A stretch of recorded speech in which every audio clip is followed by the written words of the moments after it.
Hallelujah hallelujah. നാളിതുവരെ ഞങ്ങൾക്ക് നൽകിയ എല്ലാ കൃപകൾക്കും അനുഗ്രഹങ്ങൾക്കും സാക്ഷ്യങ്ങൾക്കും നന്ദി പറയുന്നു. ഹല്ലേലൂയ ഹല്ലേലൂയ. മഹത്വം മഹത്വം. ആരാധന ആരാധന. പിതാവേ നന്ദി.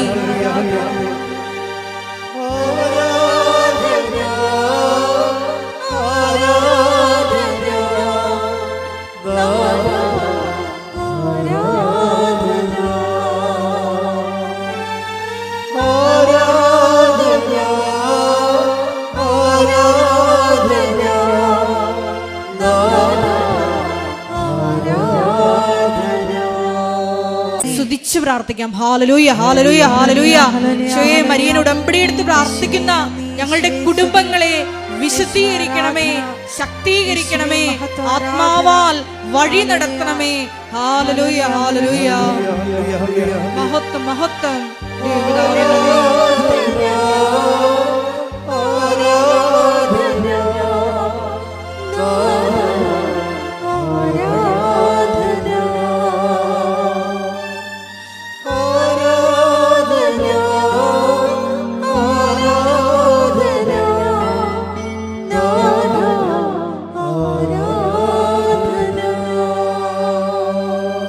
സ്തുതിച്ച് പ്രാർത്ഥിക്കാം. ഹല്ലേലൂയ ഹല്ലേലൂയ ഹല്ലേലൂയ. മഹത്വം മഹത്വം. ആരാധന. ഹല്ലേലൂയ ഹല്ലേലൂയ ഹല്ലേലൂയ.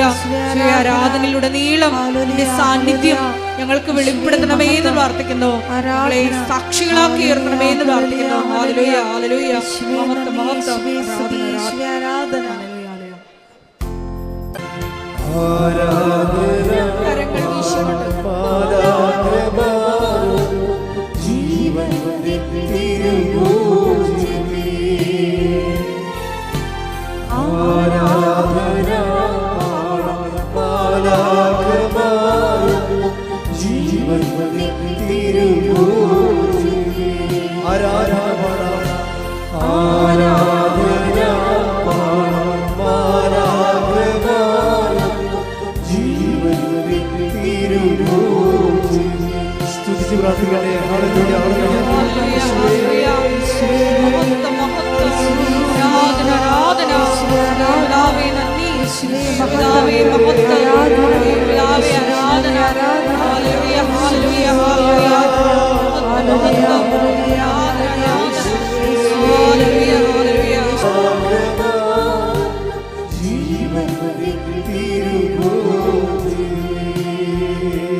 സ്നേഹമുള്ളവരെ, പ്രധാനപ്പെട്ട അറിയിപ്പുകളാണ് ഈ സമയം നൽകുന്നത്. കൃപാസനത്തിൽ എല്ലാ ദിവസവും മരിയൻ ഉടമ്പടി എടുക്കാനും പുതുക്കാനുമുള്ള അവസരം ഉണ്ടായിരിക്കുന്നതാണ്. അതുപോലെ തന്നെ എല്ലാ ദിവസവും രാവിലെ 10:30 ഇംഗ്ലീഷ് മരിയൻ ഉടമ്പടി ക്ലാസ്സും ഉച്ചകഴിഞ്ഞ് 1:30 ഹിന്ദി മരിയൻ ഉടമ്പടി ക്ലാസ്സും രണ്ടാം ചൊവ്വാഴ്ചകളിൽ തമിഴ് മരിയൻ ഉടമ്പടി ക്ലാസ്സും രാവിലെ 10 മണിക്ക് ഉണ്ടായിരിക്കുന്നതാണ്. കൃപാസനത്തിൽ സമർപ്പണ ജീവിതം നയിക്കാൻ ആഗ്രഹിക്കുന്ന യുവതികൾ, +2 ഡിഗ്രി പാസ്സായ കുട്ടികൾ 82 81 29 75 11 എന്ന വാട്സപ്പ് നമ്പറിൽ ബന്ധപ്പെടുക. അതുമല്ലെങ്കിൽ apparitionmissionaries@gmail.com എന്ന ഇമെയിൽ അഡ്രസ്സിൽ കോൺടാക്റ്റ് ചെയ്യുക. കൃപാസനത്തിൽ വെഞ്ചരിച്ച നേർച്ച വസ്തുക്കൾ നമ്മുടെ കോമ്പൗണ്ടിൻ്റെ അകത്തുള്ള സ്റ്റോളിൽ മാത്രമാണ് ലഭിക്കുന്നത് എന്നുള്ള കാര്യം സ്നേഹപൂർവ്വം ഓർമ്മപ്പെടുത്തുന്നു. പ്രത്യാശയുടെ മഹാജൂബിലിയോടനുബന്ധിച്ച് നമ്മുടെ കൃപാസനം മരിയൻ പ്രത്യക്ഷീകരണ സന്നിധാനത്തെ അഭിവന്യ ആലപ്പുഴ രൂപതാധ്യക്ഷൻ പൂർണ്ണ ദണ്ഡവിമോചനം പ്രാപിക്കുവാനുള്ള തീർത്ഥാടന കേന്ദ്രങ്ങളിൽ ഒന്നായി ഉയർത്തിയിട്ടുണ്ട്. അതിനോടനുബന്ധിച്ചുള്ള കുമ്പസാര ശുശ്രൂഷ രാവിലെ 10 മണി മുതൽ വൈകുന്നേരം 4 മണി വരെ ഉണ്ടായിരിക്കുന്നതാണ്. കൃപാസനത്തിൽ വന്ന് തീർത്ഥാടക ഉടമ്പടി എടുത്തു പോയിട്ടുള്ള സഹോദരങ്ങൾക്ക് മിനിമം 3 ഗ്രൂപ്പ് മെമ്പേഴ്സ് ഉണ്ടെങ്കിൽ നിങ്ങളായിരിക്കുന്ന രാജ്യങ്ങളിലും സ്ഥലങ്ങളിലും നിങ്ങൾക്ക് അഖണ്ഡ ജപമാല ഗ്രൂപ്പുകൾ തുടങ്ങാവുന്നതാണ്. കൃപാസനത്തിൻ്റെ ഒഫീഷ്യൽ മധ്യസ്ഥ പ്രാർത്ഥനയാണ് അഖണ്ഡ ജപമാല പ്രാർത്ഥന എന്ന് പറയുന്നത്. ഒക്ടോബർ 25 നിങ്ങൾക്കറിയാവുന്നതുപോലെ മഹാ അഖണ്ഡ ജപമാല റാലി കൃപാസനത്തിൽ നിന്ന് അർത്തുങ്കിലോട്ട് നടക്കുന്ന സമയത്ത് വിവിധങ്ങളായ ഈ അഖണ്ഡ ജപമാല ഗ്രൂപ്പുകളുടെ നേതൃത്വത്തിൽ ലോകത്തിൻ്റെ വിവിധ ഭാഗങ്ങളിലാണ് അന്നേ ദിവസവും റാലി നമ്മൾ സംഘടിപ്പിച്ചിട്ടുള്ളത്. അതുകൊണ്ട് തന്നെ ഇത്തരത്തിൽ അഖണ്ഡ ജപമാല ഗ്രൂപ്പുകൾ തുടങ്ങാൻ ആഗ്രഹിക്കുന്ന സഹോദരങ്ങൾ നേരിട്ട് ഓഫീസുമായിട്ട് ബന്ധപ്പെടുക. അതുമല്ലെങ്കിൽ എന്ന നമ്പറിൽ ബന്ധപ്പെടുക. കൃപാസനം പത്രം 23 ഭാഷകളിൽ ലഭ്യമാണ്. നിങ്ങൾ ആയിരിക്കുന്ന ഇടങ്ങളിൽ ഏത് ഭാഷ കൊടുത്താൽ ദൈവജനത്തിന് ഏറ്റവും പ്രയോജനകരമാകും എന്നുള്ള ഭാഷകളാണ് ഉടമ്പടി എടുക്കുന്ന സഹോദരങ്ങൾ വാങ്ങിച്ചുകൊണ്ട് പോകേണ്ടത് എന്നുള്ള കാര്യം സ്നേഹപൂർവ്വം ഓർമ്മപ്പെടുത്തുന്നു. കൃപാസനത്തിൽ വന്ന് മരിയന് ഉടമ്പടി എടുത്തിട്ട് സാക്ഷ്യം പറയാത്ത സഹോദരങ്ങൾ എത്രയും വേഗം വന്ന് സാക്ഷ്യം പറഞ്ഞ് അത് ദൈവമഹത്വ രൂപാന്തരീകരണമായും നിങ്ങളുടെ തന്നെ സാക്ഷ്യത്തിൻ്റെ സ്ഥിരീകരണവുമാക്കി മാറ്റണമെന്ന് ഓർമ്മപ്പെടുത്തുന്നു. ബഹുമാനപ്പെട്ട VP ജോസഫ് അച്ഛനെ പ്രാർത്ഥന കൗൺസിലിങ്ങിനും കൈവയ്പ് ശുശ്രൂഷയ്ക്കുമായിട്ട് കാണാൻ ആഗ്രഹിച്ച് കടന്നു വരുന്ന സഹോദരങ്ങൾ അച്ഛൻ ആ ദിവസം ഉണ്ടോ ഇല്ലയോ എന്ന് ഉറപ്പുവരുത്തുവാൻ 9447285400 എന്ന നമ്പറിൽ കോൺടാക്റ്റ് ചെയ്യുക. മരിയൻ ഉടമ്പടി എടുത്ത് പ്രാർത്ഥിക്കുന്ന എല്ലാ സഹോദരങ്ങളോടും പറഞ്ഞിട്ടുള്ള ഒരു നിബന്ധനയാണ് കൃപാസനത്തിലെ മരിയൻ ഉടമ്പടി ധ്യാനം. ചൊവ്വാഴ്ചകളിൽ 11:30 മണിയോടുകൂടി നിങ്ങൾക്കത് കൃപാസനത്തിൻ്റെ ഒഫീഷ്യൽ യൂട്യൂബ് ചാനലായ FRVP ജോസഫ് കൃപാസനത്തിലൂടെയും ഒപ്പം തന്നെ ഫേസ്ബുക്ക് പേജായ FRVP ജോസഫ് കൃപാസനത്തിലൂടെയും അതുമല്ലെങ്കിൽ നിങ്ങൾക്ക് ഷെക്കീന ടെലിവിഷനിലൂടെയും നിങ്ങൾക്ക് തത്സമയം പങ്കെടുത്ത് പ്രാർത്ഥിക്കാവുന്നതാണ്. നിങ്ങൾ പങ്കെടുത്ത് പ്രാർത്ഥിക്കുക മാത്രമല്ല, നിങ്ങളുടെ സോഷ്യൽ മീഡിയ പ്ലാറ്റ്ഫോമുകളുടെയെല്ലാം ആ ധ്യാനം ഷെയർ ചെയ്യണമെന്ന് സ്നേഹപൂർവ്വം ഓർമ്മപ്പെടുത്തുന്നു. അവർ ഡെയിലി ബ്രെഡ് പ്രാർത്ഥന ബഹുമാനപ്പെട്ട VP ജോസഫ് അച്ഛന് ദൈവപിതാവ് വെളിപ്പെടുത്തി കൊടുത്ത സമയത്ത് അച്ഛന് പ്രത്യേകമായിട്ട് ദൈവം കൊടുത്ത ഒരു നോട്ട് എന്നത് ഡോക്യുമെൻറ്റ്സ് സമർപ്പിച്ച് പ്രാർത്ഥിക്കണം എന്നുള്ളതാണ്. അതുകൊണ്ട് തന്നെ എല്ലാ ദിവസവും നമുക്കറിയാവുന്ന പോലെ രാവിലെ 5:30 മണിക്കാണ് അവർ ഡെയിലി ബ്രെഡ് പ്രാർത്ഥന. അപ്പോൾ ആ സമയത്ത് നിങ്ങൾ പോകാൻ പോകുന്ന എല്ലാ മേഖലകളിലെയും നിങ്ങൾ സമർപ്പിച്ച് പ്രാർത്ഥിക്കാൻ ആഗ്രഹിക്കുന്ന എല്ലാ ഡോക്യുമെൻസും നിങ്ങൾക്ക് പ്രത്യേകമായിട്ട് സമർപ്പിച്ച് പ്രാർത്ഥിക്കാവുന്നതാണ് എന്നുള്ള കാര്യം കൂടി സ്നേഹപൂർവ്വം ഓർമ്മപ്പെടുത്തുന്നു. വിശുദ്ധ പരമദിവ്യകാരുണ്യത്തിന് ആരാധനയും സ്തുതിയും പുകഴ്ചയും ഉണ്ടായിരിക്കട്ടെ. എൻ്റെ പ്രിയപ്പെട്ടവരെ, വലിയ ദൈവാനുഗ്രഹത്തിലേക്ക് നമ്മൾ ക്ഷണിക്കപ്പെട്ടിരിക്കുന്നവരാണ്.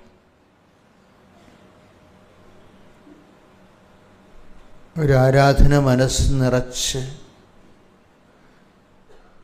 കർത്താവിൻ്റെ സാന്നിധ്യത്തിൻ്റെ ആഴവും ഉയരവും മനസ്സിലാക്കി നമ്മുടെ ജീവിതത്തിൻ്റെ അവസ്ഥകൾ എന്തു തന്നെയായാലും ഇതെല്ലാം പരിഹരിക്കാൻ അപ്പുറത്ത് കഴിവുള്ള കർത്താവിൻ്റെ തിരുസന്നിധിയിലേക്ക് നമ്മൾ വിളിക്കപ്പെട്ടിരിക്കുന്നത് ദൈവത്തിൻ്റെ സ്നേഹമാണെന്ന് തിരിച്ചറിയുന്ന അവസ്ഥയിൽ നിന്നാണ് ആരാധന മുളപൊട്ടി വരുന്നത്. നമുക്ക് നന്ദി പറയാം. കർത്താവേ, ഏറ്റുപ്രാർത്ഥിക്കുക. കർത്താവേ, എൻ്റെ കണ്ണീരിൻ്റെ ഈ കാലത്ത് അങ്ങേ ആരാധിക്കുവാൻ ആരാധിച്ച് പരിഹാരം കാണുവാൻ അങ്ങേ സ്നേഹത്താൽ എന്നെ നിന്റെ സന്നിധാനത്തിലേക്ക് ക്ഷണിച്ചതിന് നന്ദി പറയുന്നു. കർത്താവേ, എന്റെ ജീവിതത്തിന്റെ എല്ലാ അവസ്ഥകളെയും അതിജീവിക്കുവാൻ പരിശുദ്ധ അമ്മയുടെ പ്രത്യേക മധ്യസ്ഥം ലഭിക്കുന്ന ഈ ആരാധനയ്ക്ക് പ്രത്യേക പരിഗണനയാൽ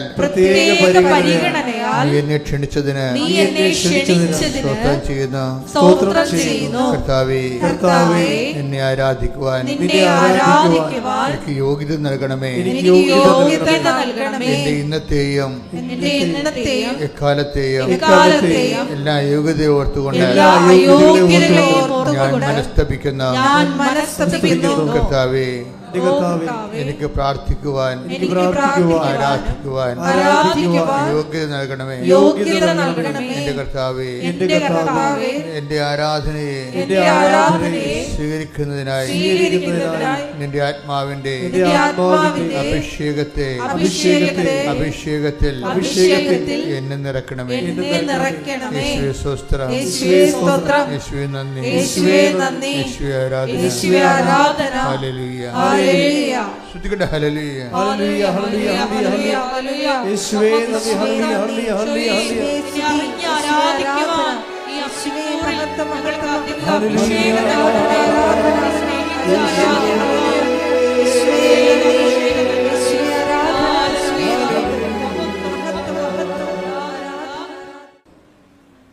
ഈശോമിശിഹായിൽ എനിക്ക് ഏറ്റവും പ്രിയപ്പെട്ട എൻ്റെ സഹോദരങ്ങളെ, ഉടമ്പടിയുടെ നമ്മുടെ ജീവിതത്തിൻ്റെ ഓരോ ആവശ്യങ്ങളാണ് ഉടമ്പടിയുടെ ഉള്ളറകളിലേക്ക് നമ്മളെ കൈപിടിച്ച് നടത്തുന്നത്.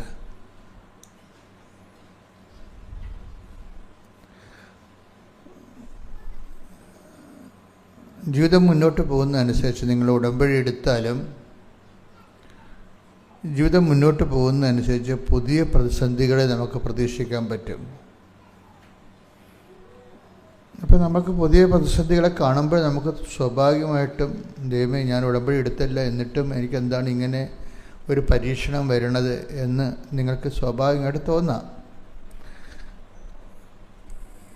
ഇതെന്താ വിഷയം എന്ന് പറയുന്നത് നമുക്കറിയാമല്ലോ. നമ്മൾ പഠിക്കും തോറും ടെൻഷനല്ലേ അല്ലേ? പഠിക്കും തോറും ടെൻഷനാണ്. ഈ പരീക്ഷയ്ക്ക് എന്നാ ടെൻഷൻ തീരണത്? പരീക്ഷയ്ക്ക് എന്നാണ് ടെൻഷൻ തീരണത്? 1ാം ക്ലാസ് വെച്ചിട്ട് പരീക്ഷ ഉണ്ടായത് ടെൻഷൻ ഉണ്ടായിരുന്നു. അത് 2ാം ക്ലാസ്സിൽ തീർന്നില്ലല്ലോ. 2ാം ക്ലാസ്സിൽ പരീക്ഷ ഉണ്ടായിരുന്നു, ടെൻഷൻ ഉണ്ടായിരുന്നു. നമ്മൾ PhDക്ക് പോകുമ്പോഴും അവിടെ പരീക്ഷ ഉണ്ട്, ടെൻഷനുണ്ട് ഇല്ലേ? അതെന്താ പ്രശ്നം വെച്ച് കഴിഞ്ഞാൽ നമ്മൾ ഉയരുന്നതനുസരിച്ച് ഈ ടെൻഷൻ ബൈ ടെൻഷനാണ് നമ്മൾ ദൈവത്തിൽ ഉയർന്നു വരണത്. ടെൻഷൻ ബൈ ടെൻഷനാണ്. അപ്പോൾ ഈ ടെൻഷനെ മാറ്റി നിർത്തിയിട്ട് ഒരു ജീവിതം ഉണ്ടോ എന്ന് ചോദിച്ചു കഴിഞ്ഞാൽ ദൈവത്തെ അനുഭവിക്കുന്നതിന് ടെൻഷനെ എങ്ങനെ ഉപയോഗിക്കാൻ പറ്റുമെന്നാണ് നമ്മൾ ചിന്തിക്കേണ്ടത്. പോസിറ്റീവായിട്ടാണ്. കാര്യം ഞാൻ ഈ ടെൻഷൻ്റെ ആളാണ്. ശരിക്കും പറഞ്ഞാൽ എനിക്ക് കുഞ്ഞുനാൾ തൊട്ട് തന്നെ ഈ ടെൻഷൻ്റെ പ്രോബ്ലം ഉണ്ട്. എന്തെങ്കിലും ചെറിയ കാര്യം ചെയ്യണമെന്ന് വീട്ടിൽ പറഞ്ഞാൽ മതി, അത് ചെയ്ത് തീരണവരെ എനിക്ക് സമാധാനം കിട്ടുന്നില്ല. ചെയ്ത് തീരണവരെ എനിക്ക് സമാധാനം കിട്ടുന്നില്ല. അപ്പം ഞാനെന്ത് ചെയ്യും? എനിക്കങ്ങനെ വലിയ കൂട്ടുകാരൊക്കെ ഒന്നുമില്ല ഇങ്ങനെ നമുക്ക് ഒരു സപ്പോർട്ട് ചെയ്യാൻ ഉള്ള. എൻ്റെ ഒരു പഠനകാലം വെച്ച് കഴിഞ്ഞാൽ അത്ര കണ്ട് നല്ലൊരു കാലമല്ല.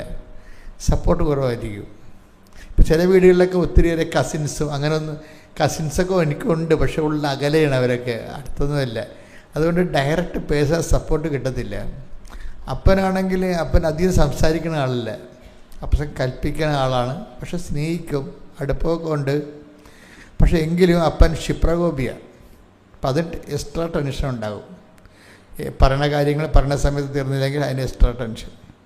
അപ്പം നമ്മളെന്ത് ചെയ്യും? ഈ ടെൻഷനെല്ലാം കുഞ്ഞുനാൾ തന്നെ അറിയാവുന്ന പ്രാർത്ഥനകളിലേക്ക് ഈ ടെൻഷനെല്ലാം പ്രാർത്ഥനയുടെ ഒരു ചാലിലൂടെ എടുക്കും.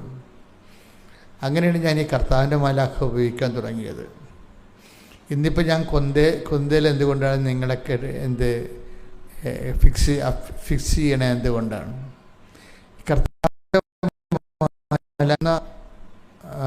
രൂപമാണ് ജപമാല എന്ന് പറയുന്നത്. അപ്പം അത് അന്ന് ഞാൻ അറിയാതെ വിശ്വസിച്ച് പ്രാർത്ഥിച്ചു. ഇന്ന് വിശ്വസിച്ചല്ല പ്രാർത്ഥിക്കണത്, സ്നേഹിച്ചാണ് പ്രാർത്ഥിക്കണത്. പ്രാർത്ഥനയുടെ ഒരു വ്യത്യാസം വന്നുപോയി.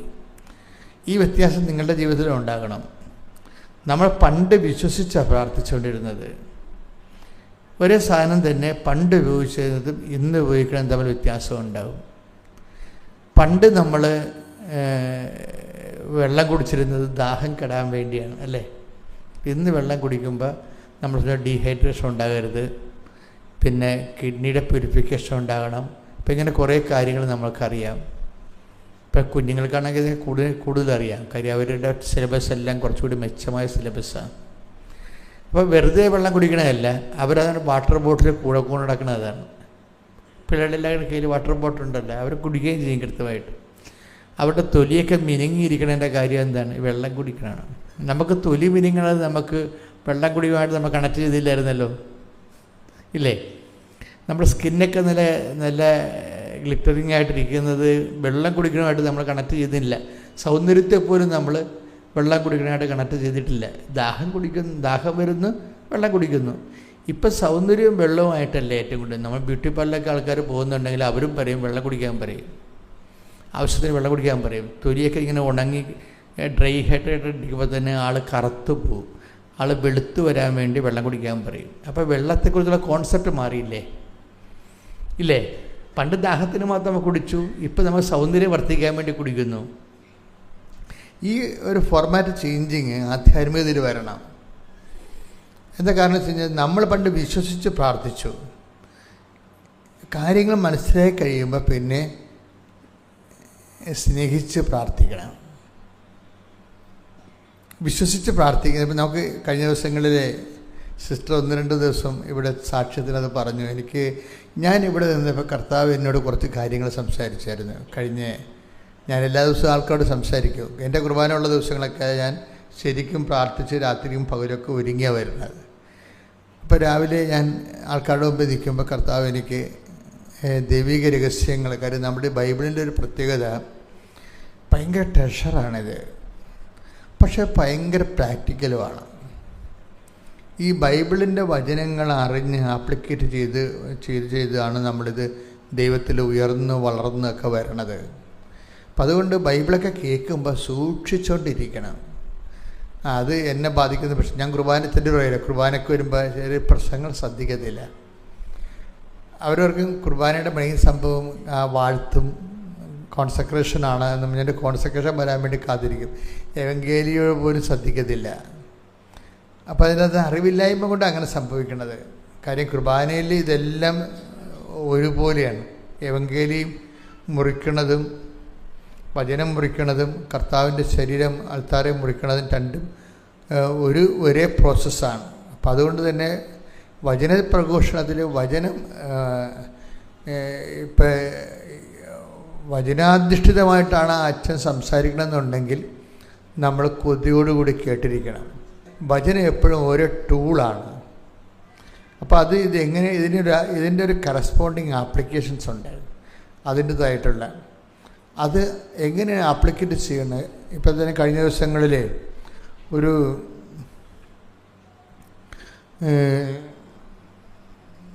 നമ്മുടെ ചമ്പക്കുളത്ത് നിന്നൊരു സഹോദരി ഒരു റോസ് ബെന്നി എന്നും പറഞ്ഞൊരു മോളെ സാക്ഷ്യം പറഞ്ഞു. നമ്മുടെ കൃപാസനം നമ്മൾ ഒരുമിച്ച് വളരുകയാണ്. അപ്പോൾ നമ്മൾ സാക്ഷ്യത്തിലാണ് വളരണം. എനിക്ക് ഭയങ്കര സീരിയസ് ആണ് ഈ സാക്ഷ്യങ്ങൾ. അതുകൊണ്ട് കാര്യം നമുക്ക് സാക്ഷ്യങ്ങൾ എന്താ പറയുക, മനുഷ്യന്മാർ ഓരോരുത്തരും ഓരോ സിറ്റുവേഷനിലാണ്. അപ്പോൾ എനിക്ക് കിട്ടിയിരിക്കുന്ന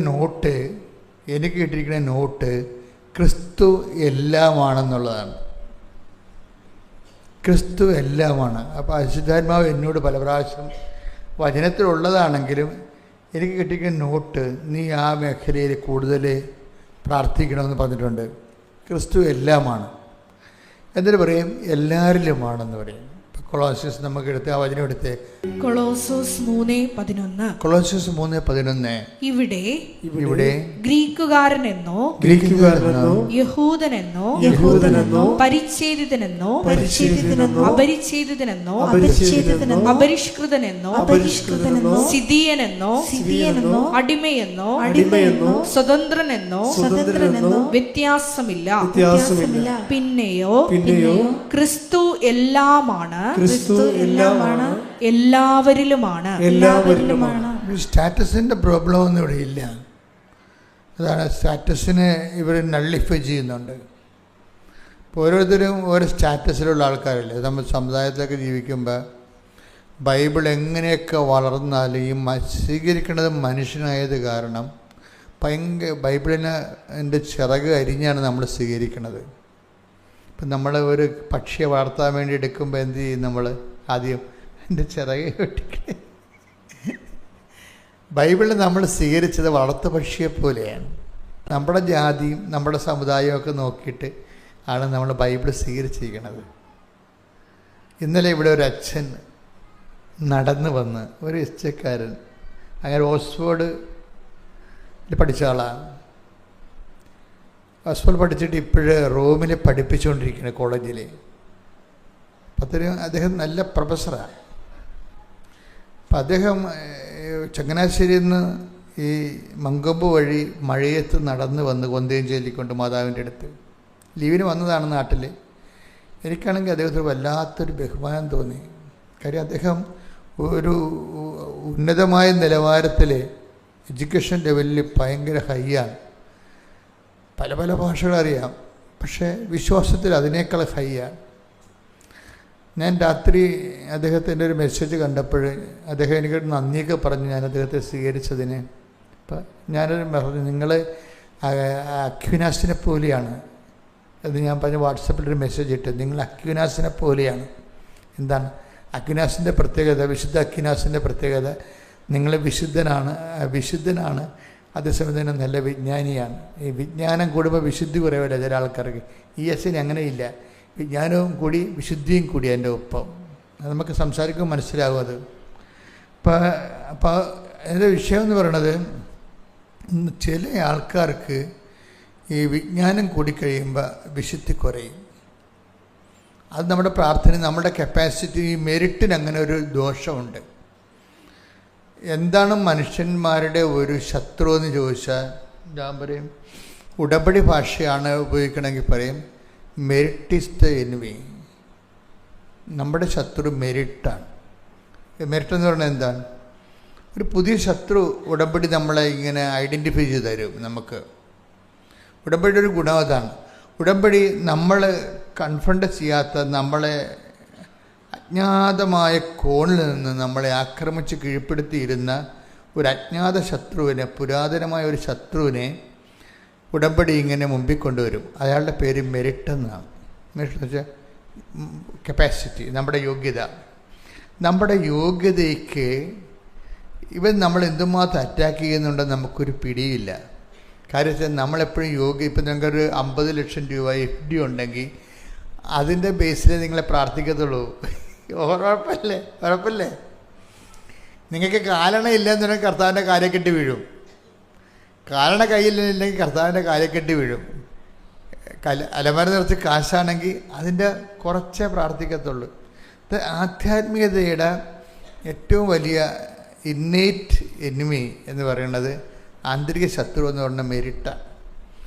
ഈ ഉടമ്പടി ഈ മനുഷ്യൻ ഗതി കിട്ടാതെ കിടക്കുന്ന കാരണങ്ങൾ ഒന്ന്, അതിൻ്റെ ഒരു കാരണം ഈ മെരിറ്റിലുള്ള റീസണബിൾ ആയിട്ടുള്ള അഡിഹറൻസാണ്.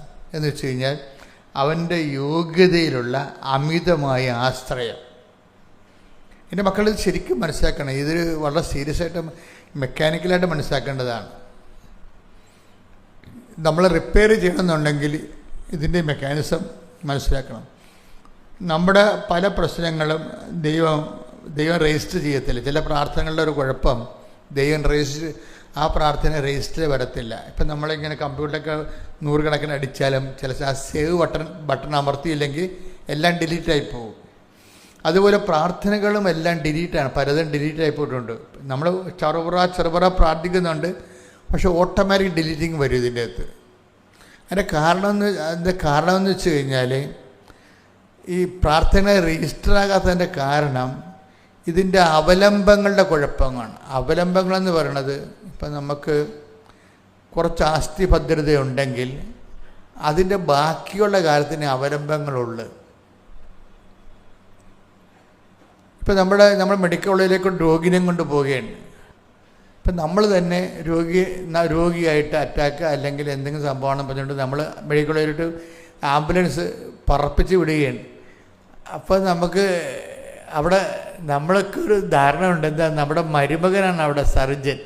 എന്നാൽ പിന്നെ ഈ ആംബുലൻസിൽ കിടക്കുന്ന രോഗിക്ക് പകുതി ദൈവം മരുമകനായിരിക്കും. പിടിയിട്ടില്ലേ? ഈ അറ്റാക്ക് അടിച്ചുകൊണ്ട് ആംബുലൻസിൽ കയറി കൂയി പോണ പാർട്ടി അവിടെ സർജൻ മരുമകനാണെന്നുണ്ടെങ്കിൽ ഇവർക്ക് അത് കുറഞ്ഞുള്ള ആദ്യമേ ഉള്ളൂ. മരുമകൻ ആണല്ലോ അവിടെ, ഇനിയിപ്പോൾ ചെന്ന് പെട്ടാൽ മതിയല്ല അവിടെ. അപ്പം പിന്നെ പ്രാർത്ഥിക്കുന്ന റോഡിൻ്റെ കട്ടർ കുറയാൻ വേണ്ടിയാണ് പ്രാർത്ഥിക്കത്തുള്ളൂ. ഓപ്പറേഷനൊക്കെ മരുമകനല്ല. ഇതെന്താ, നമ്മുടെ മെരിറ്റുകൾ നമ്മളുടെ പ്രാർത്ഥനയെ ബാധിക്കുന്നുണ്ട്. ഇത് നമ്മൾ ഐഡൻറ്റിഫൈ ചെയ്യണം. എന്ന് വെച്ച് കഴിഞ്ഞാൽ, നിങ്ങൾ ഒരു മെരിറ്റുമില്ലാത്ത ആൾക്കാരായിട്ട് ദൈവതിരുസന്നിധിയിൽ നിൽക്കണം. റോസ് ബെന്നിയുടെ സാക്ഷിയാണ്. റോസ് ബെന്നി നമ്മുടെ ഇവിടുത്തെ നാട്ടുകാരിയാണ്, ശമ്പകുളത്തുകാരിയാണ്.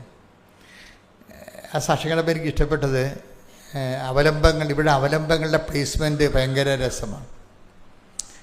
അപ്പോൾ അവരുടെ ജീവിത ഉപാധി എന്ന് പറയുന്നത് ഒരു പാടശേഖരമാണ്. 9 ഏക്കറുള്ള ഒരു പാടശേഖരമാണ്. ഈ പാടത്തുനിന്ന് നെല്ല് കൊയ്തെടുത്തിട്ട് വേണം ഈ 2 കുഞ്ഞുങ്ങളുണ്ട്, അതുങ്ങളെ പഠിപ്പിക്കാനും പിന്നെ പാട്ടുള്ള ഹൗസ് മെയിൻ്റെനൻസ് എല്ലാം നടത്തേണ്ട ഇതിലേതാണ്. ബെന്നിയും ഇവരും 2 പേരും കർഷകരാണ്. അപ്പോൾ ഇവരുടെ പരിപാടി ഈ നെല്ലിൻ്റെ കാര്യമൊക്കെ അറിയാമല്ലോ, നിങ്ങൾക്കറിയാമല്ലോ. നമ്മുടെ അതിലെ കുട്ടനാടൻ പാടശേഖരങ്ങളെ എപ്പോഴും നമുക്ക് ഭീഷണിയാകുന്നത് ഏത് സമയത്ത് വേണമെങ്കിലും ഒരു ന്യൂനമർദ്ദം വന്നാൽ മതി, അപ്പം തന്നെ മലവെള്ളം പാഞ്ഞുകൊണ്ട് വരും. ഒരു ന്യൂനമർദ്ദം വന്നാൽ മതി, 5-6 ദിവസം നിന്ന് പെയ്താൽ അപ്പം തന്നെ പമ്പ എന്ന് പറയുന്ന ഭയങ്കര ഒരു ഭീകര ജീവിയാണ് സംഭവം. അത് മുഴുവനും വന്ന് ആ കുട്ടനാട് മുഴുവൻ മുക്കിക്കളയും. കടലിൽ ദിവസങ്ങളിൽ വെള്ളം എടുക്കത്തില്ല. അതിങ്ങനെ ടൈഡ് നോക്കിയിട്ടാണല്ലോ വെള്ളം എടുക്കുന്നത്. ഇപ്പോൾ വെള്ളം എടുക്കാത്ത ദിവസമാണെങ്കിൽ വെള്ളപ്പൊക്കം ഉണ്ടാകും. അപ്പോൾ പാടശേഖരത്തൊക്കെ കയറും. ആപ്പടെ ഇപ്പോൾ ഒരു വലിയ കഷ്ടപ്പാടാണ് ശരിക്കും പറഞ്ഞാൽ. പക്ഷേ എങ്കിലും ഇതിൻ്റെ അകത്ത് വിശ്വാസവീരന്മാരുണ്ട്. അവർക്കൊരു കഷ്ടപ്പാടും ഉണ്ടാകത്തില്ല ഒരിക്കലും. പ്രാർത്ഥിക്കുന്ന കഷ്ടപ്പാട് മാത്രമേ ഉണ്ടാകത്തുള്ളൂ. വിശ്വാസവീരന്മാർക്കൊരു പ്രശ്നമില്ലേ. അവർക്ക് ഉള്ള കഷ്ടപ്പാടെന്ന് പറയുന്നത് അവർക്ക് ടെൻഷൻ ഉണ്ടാക്കി കൊടുക്കും ദൈവം. ഇവർ ടെൻഷനെ വിശ്വാസം കൊണ്ടും പ്രാർത്ഥന കൊണ്ടും ടെൻഷനെ അതിജീവിക്കും. നമ്മൾക്ക് ഈ പ്രാർത്ഥനയുടെ കപ്പാസിറ്റി കൂട്ടാൻ വേണ്ടിയാണ് ഇതുപോലെ പുതിയ സിറ്റുവേഷൻസ് ക്രിയേറ്റ് ചെയ്യണത്. പ്രാർത്ഥനയുടെ കപ്പാസിറ്റി കൂട്ടാൻ വേണ്ടിയാണ്. അപ്പോൾ അത് ചില ആൾക്കാർക്ക് അത് ശരിക്കും അവരത് പ്രയോജനപ്പെടുത്തും. ഇപ്പം ഈ റോസ് ബെന്നിയുടെ വിഷയം എന്ന് പറയണത്, ഇവർ നെല്ലെല്ലാം കുലച്ച് പാകമായി കൊയ്ത്ത് കാലമായപ്പോൾ പെട്ടെന്ന് ന്യൂനമർദ്ദം വന്നു. അപ്പോൾ എല്ലാം ഭയങ്കര കാറ്റ്. ഇപ്പോൾ ഇന്നലെയൊക്കെ ഭയങ്കര കാറ്റായിരുന്നു ഇവിടെയൊക്കെ. ഇവിടെയല്ല, കടലോരത്തൊക്കെ ഭയങ്കര കാറ്റായിരുന്നു. മണിക്കൂറിന് 60 വെച്ചുള്ള കാറ്റാണ്. അപ്പോൾ അടിച്ചു തല്ലിപ്പോവും തെങ്ങെല്ലാം. അപ്പം ഞാറിങ്ങനെ വീണുപോയി, വെള്ളത്തിലേക്ക് വീണുപോയാൽ ഞാറിനൊരു കുഴപ്പമുണ്ട്. വെള്ളത്തിൽ വീണ് കഴിഞ്ഞാൽ നമ്മൾ 1-2 ദിവസമൊക്കെ ഇങ്ങനെ ഈ കതിരയിലിങ്ങനെ നെല്ലൊക്കെ തൂങ്ങിക്കിടക്കും. അപ്പോൾ 1-2 ദിവസം കഴിഞ്ഞാൽ വെള്ളത്തിലാണെങ്കിൽ പതുക്കെ ഇത് അടന്നടന്ന് ഇതിനകത്ത് വീഴും. നമുക്ക് 1-2 ദിവസം ആ സമയം തെറ്റിയപ്പോൾ ഞങ്ങൾക്ക് കിട്ടത്തില്ല, എല്ലാം അടന്നു പോകും. അതാണ് വെള്ളത്തിൽ വീണ് കഴിഞ്ഞാൽ കുഴപ്പം. ഭയങ്കര സങ്കടകരമായ ഒരു കാഴ്ചയാണ്. സെക്കൻഡുകൾക്കുള്ളിൽ നമ്മുടെ എല്ലാ പ്രതീക്ഷയും ഇങ്ങനെ അസ്തമിച്ച് പോണവർ തോന്നും. ഇപ്പം ന്യൂനമർദ്ദം കയറി കാറ്റടിച്ച് മഴയത്ത് ഈ 9 ഏക്കർ ഇങ്ങനെ അടിച്ച് തല്ലിപ്പോയപ്പോൾ അപ്പോഴും ബെന്നി റോസിനോട് ചോദിക്കും, നമ്മളെന്ത് ചെയ്യും, നമ്മൾ തീർന്നല്ല എന്ന് പറയും. കാര്യം കടമൊക്കെ മേടിച്ചൊക്കെ ഇതൊക്കെ ചെയ്യണത്, ഇതിൻ്റെ വളമൊക്കെ വാങ്ങിക്കുന്നത് കുറേയൊക്കെ ഗവൺമെൻറ് കൊടുക്കുമായിരിക്കും, ബാക്കിയെല്ലാം നമ്മൾ തന്നെ കൂടി ചെയ്യണം. എൻ്റെ വണ്ടി ഇറക്കണത് ഉഴുതു മറിക്കണത് എല്ലാം കുറേ കടമുണ്ട്. ഇപ്പം കടവും പരിഹരിക്കണം. അപ്പോൾ ഇതിൻ്റെ ഇടയ്ക്ക് വേറെ എവിടെയൊക്കെ കൊയ്ത് ഈ ന്യൂനമർദ്ദത്തിന് മുമ്പ് അപ്പോഴൊരു പ്രശ്നമുള്ളതെന്ന് വെച്ചാൽ കൊയ്ത് കൊണ്ട് ഗവൺമെൻറ് അല്ല ഇപ്പോൾ കൊയ്യണത്. ഈ സിവിൽ സപ്ലൈസ് കോർപ്പറേഷനൊക്കെ ഇത് മൊത്തമായിട്ട് എടുത്തിട്ട് അവിടെ വെച്ച് തന്നെ ഇത് ഉണക്കി അവിടെ വെച്ച് തന്നെ അരിയാക്കി കൊണ്ടുപോകുന്ന സംവിധാനങ്ങളുണ്ട്. ഇപ്പോൾ ഗവൺമെൻറ് അരി എടുത്തിട്ട് ഇവർക്ക് വേണ്ട ഫണ്ട് അവരുടെ പാസ്ബുക്കിൽ കൊടുക്കുന്ന പരിപാടിയൊക്കെയാണ്. അപ്പോൾ എന്ത് 100-ന് 108 കിലോനാണ് എടുക്കുന്നത്. അതിപ്പോൾ മുതലാകത്തില്ല. മനുഷ്യന്മാർക്ക് ഓരോ വിഷയമാണ്. പ്രാർത്ഥനയ്ക്ക് ഓരോ സബ്ജക്റ്റ് തന്നെ ഓരോ കണ്ടില്ലേ. 100 കിലോ എടുക്കുന്ന സ്ഥലത്ത് 108 കിലോ മേടിക്കും. പണ്ട് പേട് വാശി എന്നൊക്കെ പറഞ്ഞിട്ട് തേങ്ങ നമ്മൾ കൊടുക്കുമ്പോൾ അങ്ങനെ ഉണ്ടായിരുന്നു. 100-108 ഉണ്ടായിരുന്നു. പേട് വാശി എന്ന് പറയും. എന്നുവെച്ചാൽ നമ്മൾ മടപ്പുറം തേങ്ങ കൊടുക്കത്തില്ലേ, ഇപ്പോൾ കൊടുക്കുമ്പോൾ 100 തേങ്ങ കൊടുത്താൽ അവർ തേങ്ങക്കാർ 108 എടുക്കും. ഇതിൻ്റെ വല്ലതും പേട് പൊതിച്ച് കഴിയുമ്പോൾ പേടുണ്ടാകും എന്നൊക്കെ പറഞ്ഞുകൊണ്ട് എടുക്കണതാണ്. അപ്പോൾ അതൊക്കെ ഭയങ്കര നഷ്ടമാണ്. ഓരോ 100 തേങ്ങയ്ക്ക് 8 തേങ്ങ നഷ്ടപ്പെടും. അതുപോലെ തന്നെയാണ് ഈ നെല്ലിനും. ഗവൺമെൻറ് നെല്ലെടുക്കുമ്പോഴും ഇടനിലക്കാരൊക്കെയാണല്ലോ എടുപ്പിക്കുന്നത്.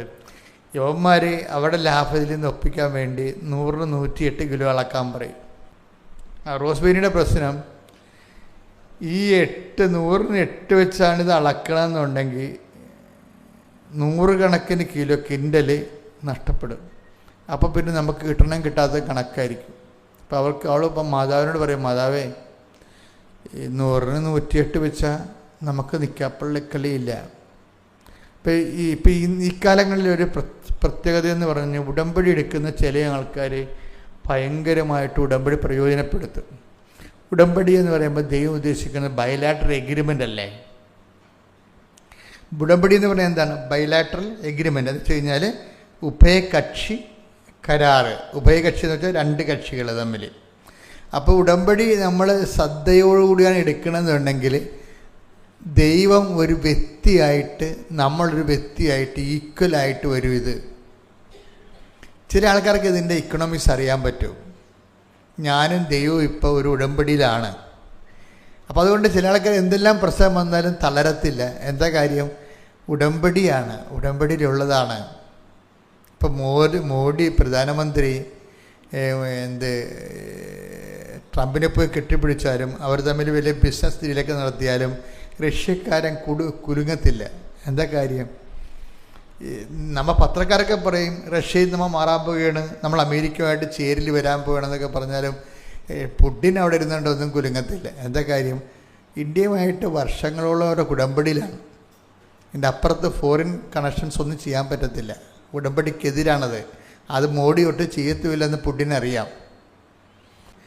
അപ്പം നമ്മുടെ മുമ്പിലൂടെ എൻ്റെ മക്കളെ എൻ്റെ ദൈവത്തിൻ്റെ വിഷയത്തിൽ ഉടമ്പടി സിമ്പിളാണ്.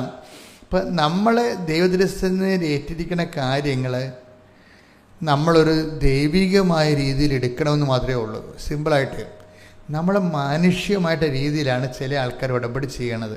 അതുകൊണ്ടാണ് ദൈവം ബൈൻഡ് ചെയ്യാത്തതിൻ്റെ കാരണം. പക്ഷേ ദൈവം അതിനെ അഡ്ഹിയർ ചെയ്യത്തില്ല, ദൈവം അതിന് വശംവദനാകത്തില്ല. കാരണം വെച്ച് കഴിഞ്ഞാൽ നമ്മൾ ഉടമ്പടിയിൽ പല കാര്യങ്ങളും ഉഴപ്പും. നിങ്ങളാണെങ്കിൽ നിങ്ങൾ എത്ര കൊല്ലം മുമ്പാണെങ്കിലും ഉടമ്പടി ഉണ്ടായ കാലത്ത് ഇത് അമ്മയുടെ പ്രത്യക്ഷീകരണവുമായിട്ട് ബന്ധപ്പെട്ടുണ്ടായതാണ്. അമ്മയുടെ പ്രത്യക്ഷീകരണവുമായിട്ട് ബന്ധപ്പെട്ട് അമ്മയുടെ പ്രത്യക്ഷീകരണം സഭ ഏറ്റെടുക്കാനും പ്രത്യക്ഷീകരണത്തിൻ്റെ ദൈവ ആനുകൂല്യങ്ങൾ ദൈവം ഉടമ്പടിയുടെ ബേസ്മെൻറ്റിലാണ് നമുക്ക് തരണത്. അപ്പോൾ ഇത് ഉടമ്പടി വേറെ പ്രത്യക്ഷീകരണം വേറെയല്ല, രണ്ടും ഒന്നാണ്. പ്രത്യക്ഷീകരണത്തിന് ദുരന്തമുണ്ടാകാൻ പോണ് പ്രാർത്ഥിക്കണമെന്നാണ് പറഞ്ഞിരിക്കുന്നത്. ആ പ്രാർത്ഥനയാണ് നമ്മൾ ഉടമ്പടി വഴി ചെയ്ത് തീർക്കുന്നത്. അതുകൊണ്ട് തന്നെ അതിന് അതിൻ്റേതായിട്ടുള്ള തനത് അനുഗ്രഹങ്ങൾ ഒത്തിരി ഉണ്ട് പ്രത്യക്ഷീകരണം. അതുകൊണ്ടാണ് ഈ അമ്മയുടെ പ്രത്യക്ഷീകരണം അംഗീകരിച്ചുകൊണ്ട് ഉടമ്പടി ചെയ്യുന്നവരുണ്ട്. അവരുടെ അത് വ്യത്യാസം ഉണ്ടാകും ഉടമ്പടിയിൽ. നിങ്ങളുടെ വിഷയത്തെ അടിസ്ഥാനപ്പെടുത്തിക്കൊണ്ടാണ് ചില ആൾക്കാർ ഉടമ്പടി ചെയ്യണത്. അപ്പോൾ അത് ഈ ലൂപ്പിങ് ചെയ്യുമ്പോൾ ഒന്ന് ശ്രദ്ധിച്ചാൽ മതി. ചിലപ്പോൾ നിങ്ങൾക്കൊരു വിഷയമുണ്ട്, ഓക്കെ, വീടിന് ലോൺ വേണം, അല്ലെങ്കിൽ നിങ്ങളുടെ കേസ് നിങ്ങളുടെ ബന്ധുക്കളാണെങ്കിൽ ജയിലിലാണെങ്കിൽ അവർ പുറത്തിറങ്ങണം, അതൊക്കെ ആയിരിക്കും നിങ്ങളുടെ ഉദ്ദേശം. ദാറ്റ് മേ ബി അത്. പക്ഷേ ഉടമ്പടി ചെയ്യുമ്പോൾ ഉടമ്പടി ബേസിക്കായിട്ട് എന്താണത്? അത് അമ്മയുടെ പ്രത്യക്ഷീകരണം 2004 ഡിസംബർ 7 സംഭവിച്ച പ്രത്യക്ഷീകരണം. ദുരന്തമുണ്ടാകാൻ കൊണ്ട് പ്രാർത്ഥിക്കണമെന്ന് പറഞ്ഞത് സമയഘടികാരത്തിൽ ചാർത്തിയ ലോകാന്ത്യത്തിൻ്റെ കളർ കാണിക്കുന്ന ഈ പ്രത്യക്ഷീകരണം അത് സഭ ഏറ്റെടുക്കാൻ വേണ്ടിയാണ് നമ്മളോട് പ്രാർത്ഥിക്കാൻ പറഞ്ഞിരിക്കുന്നത്. ആ പ്രാർത്ഥനയാണ് ഈ ഉടമ്പടിയിലൂടെ നടക്കുന്നത്. അതുകൊണ്ട് തന്നെ പ്രത്യക്ഷീകരണത്തെ ലിങ്ക് ചെയ്തുകൊണ്ടാണ് നിങ്ങൾ ഉടമ്പടി പുരോഗമിക്കണമെന്നുണ്ടെങ്കിൽ അതിന് വല്ലാത്ത മാറ്റങ്ങളുണ്ടാകും. നിങ്ങൾ ലിങ്ക് ചെയ്തിരിക്കുന്നത് നിങ്ങളുടെ വിസ പ്രോസസ്സിങ് നടക്കുകയാണ്, അല്ലെങ്കിൽ നിങ്ങൾക്ക് PR കിട്ടണം എന്നും പറഞ്ഞ് ആ ഒരു വിഷയത്തെയാണ്, വ്യക്തിപരമായ വിഷയത്തെയാണ് മാത്രമാണ് നിങ്ങൾ ലിങ്ക് ചെയ്യണമെന്നെങ്കിൽ ഉടമ്പടി കിതക്കും. പറയണ അത്രയ്ക്ക് പെട്ടെന്ന് വർക്കൗട്ട് ചെയ്ത് കയറത്തില്ല ഇത്. കാര്യം ഇത് എപ്പോഴും നമ്മൾ ഇത് എവിടെ നിന്നാണ് ഇതിൻ്റെ സോഴ്സ് വരണമെന്ന് നോക്കണം. അപ്പോൾ അതുകൊണ്ട് രണ്ടാമതെടുത്ത് മാറ്റിക്കുത്തണം. ഇപ്പം നമ്മൾ ഒരു ലൈൻ പോയി കഴിഞ്ഞാൽ നമ്മൾ എന്ത് ചെയ്യും? അടുത്ത ലൈൻ കുത്തും. ആ ലൈനും പോയി കഴിഞ്ഞാൽ അടുത്ത ലൈൻ കുത്തും. അതാ 3 ഫേസിൻ്റെ ഒരു ഗുണം അതാണ്. അപ്പോൾ നിങ്ങളിത് നഷ്ടപ്പെട്ട് കഴിഞ്ഞാൽ നിങ്ങൾ പറയുന്ന രീതിയിലേക്ക് അല്ലെങ്കിൽ പ്രോപ്പറായിട്ടുള്ള പ്ലഗിങ് നടത്തണം. ഇതിൻ്റെ ഒരു മെക്കാനിസം പ്രോപ്പർ പ്ലഗിങ് എന്ന് പറഞ്ഞാൽ എന്താണ്? നിങ്ങളുടെ വിഷയവുമായിട്ടാണ് ഉടമ്പടി അറ്റാച്ച് ചെയ്തിരിക്കുന്നത്. അങ്ങനെ അറ്റാച്ച് ചെയ്ത് വർക്ക് ചെയ്യത്തില്ല. ഇത് പ്ലഗ് ചെയ്യേണ്ടത് അമ്മയുടെ പ്രത്യക്ഷീകരണമായിട്ടാണ് പ്ലഗ് ചെയ്യേണ്ടത്. നിങ്ങളെന്താ ദൈവത്തോട് പറയേണ്ടത്? ഉടമ്പടി എടുത്തുകൊണ്ട് എന്നെ പ്രത്യക്ഷീകരണത്തിൻ്റെ സാക്ഷിയാക്കണമേ. അതാണ് സംഭവം. അപ്പം നിങ്ങൾ മരം അറിഞ്ഞു വേണം കൊടിയിടാൻ. അപ്പം അതുകൊണ്ട് ഈ കൊടി നശിക്കണമെമ്പോൾ മരം നശിക്കണ മരങ്ങളില്ലേ, അങ്ങനെ ഇടത്തില്ല. അത് കൊടിയുടെ കാലം കഴിഞ്ഞാലും മരം നിൽക്കണത് കാണാം. അതിന് മരം അറിഞ്ഞ് കൊടിയിടണമെന്ന് പറഞ്ഞതിൻ്റെ കാരണം അതാണ്. അപ്പം അതുകൊണ്ട് കൊടിയെന്ന് പറയുന്നത് എന്താണ്? കുരുമുളക് കൊടി.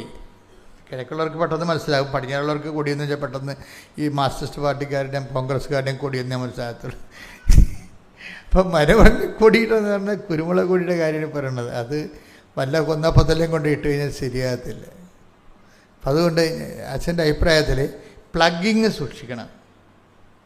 അമ്മയുടെ പ്രത്യക്ഷീകരണമാണ് അമ്മയുടെ പ്രത്യക്ഷീകരണം സഭ അംഗീകരിക്കാൻ എന്നെ കൂടി അതിൻ്റെ അകത്ത് എൻ്റെ പ്രാർത്ഥന കൂടി അമ്മ സ്വീകരിക്കണം. ദൈവമേ, അമ്മയുടെ പ്രത്യക്ഷീകരണം സഭ ഏറ്റെടുക്കാൻ വേണ്ടി ഞാൻ ഈ പത്രം കൊടുക്കുന്നു, ഞാൻ ഈ പ്രാർത്ഥന ചൊല്ലുന്നു. അപ്പോൾ ഇതെല്ലാം അപ്പോഴും ജെന്യൂനായിട്ടുള്ളൊരു പ്ലഗിങ് വരും അവിടെ. ജെന്യൂൻ പ്ലഗിങ് വന്നാൽ പിന്നെ നമ്മൾ ഇത്രയും കിതക്കേണ്ട കാര്യമില്ല. ഇപ്പം അതെല്ലാം വളരെ പെട്ടെന്ന് മെക്കാനിക്സായിട്ട് ചെയ്യണ കാര്യങ്ങൾ. ഇപ്പം നമ്മൾ മീൻ വെട്ടണം, നമ്മൾ കത്തിയെടുത്ത് നമ്മൾ ഓരോരുത്തരും ഇങ്ങനെ തല ചീവി കാല് വെട്ടി അതിൻ്റെ ചിറക് വെട്ടിയൊക്കെ ഇരിക്കട്ടെ. ഇപ്പം അങ്ങനെ അപ്പം ചൈനയിലൊരു മെഷീൻ കണ്ടില്ലേ, ഒരു മീനങ്ങോട്ട് ഇറക്കിയിട്ട് കൊടുത്തു കഴിഞ്ഞാൽ വെട്ടിക്കഴുകി മെഷീനിങ്ങോട്ട് തരും. ഇപ്പം പോയി അത് മേടിക്കണ്ട, അവിടെ ഇരിക്കുക, ധ്യാനം കഴിഞ്ഞിട്ട് പോവുക. അപ്പോൾ അത് കാലം മാറി. അല്ലെങ്കിൽ നമ്മൾ ഒരു മീനുമായിട്ട് എത്ര നേരം ഇരിക്കണം? അപ്പോൾ അതുപോലെ തന്നെയാണ് ഈ പ്ലഗിങ് ജെനുവിനാണെങ്കിൽ പെട്ടെന്ന് സ്പീഡപ്പ് ആവും. നമ്മളുടെ കാര്യത്തിനാണിത് വെക്കുന്നുണ്ടെങ്കിൽ ദൈവത്തിന് അതിൻ്റെ അകത്ത് എന്താ കാര്യം? അതുകൊണ്ട് ദൈവം അതിൻ്റെ അകത്ത് ഇൻട്രസ്റ്റ് കാണിക്കത്തില്ല. അപ്പം അതുകൊണ്ട് ജെനുവിൻ പ്ലഗിങ് ഒരു പ്രധാനപ്പെട്ടതാണ്. അത് ആത്മാർത്ഥമായിട്ട് വേണം ഇത് പ്ലഗ് ചെയ്യാൻ. അത് നിങ്ങളും നിങ്ങളുടെ ഒരു ആവശ്യമായിട്ട് തോന്നണം. എന്ത്? അമ്മയുടെ പ്രത്യക്ഷീകരണം സഭ ഏറ്റെടുക്കുന്നത് ദൈവത്തിൻ്റെ ആവശ്യമാണത്. പക്ഷെ അത് നമ്മുടെ ആവശ്യമാക്കി എടുത്തു കഴിഞ്ഞാൽ നമ്മൾ ദൈവത്തിൻ്റെ സ്വന്തമാകും. ഈ ദൈവത്തിൻ്റെ സ്വന്തമായി കഴിഞ്ഞാലുള്ള പ്രശ്നം വെച്ച് കഴിഞ്ഞാൽ കാര്യം കുറച്ച് സിമ്പിളാവും. ഞാൻ പറഞ്ഞില്ലേ, റോസ് ബെയിനിയുടെ കാര്യം പറഞ്ഞില്ലേ, റോസ് ബെന്നിയുടെ കാര്യം പറഞ്ഞാൽ ബെന്നി പറയും, എന്ത് ചെയ്യും റോസേ, നമ്മെങ്ങനെ ജീവിക്കും, ഈ മഴയൊക്കെ കണ്ട മഴ മാറുന്ന ലക്ഷണമില്ല എന്നൊക്കെ പറയും.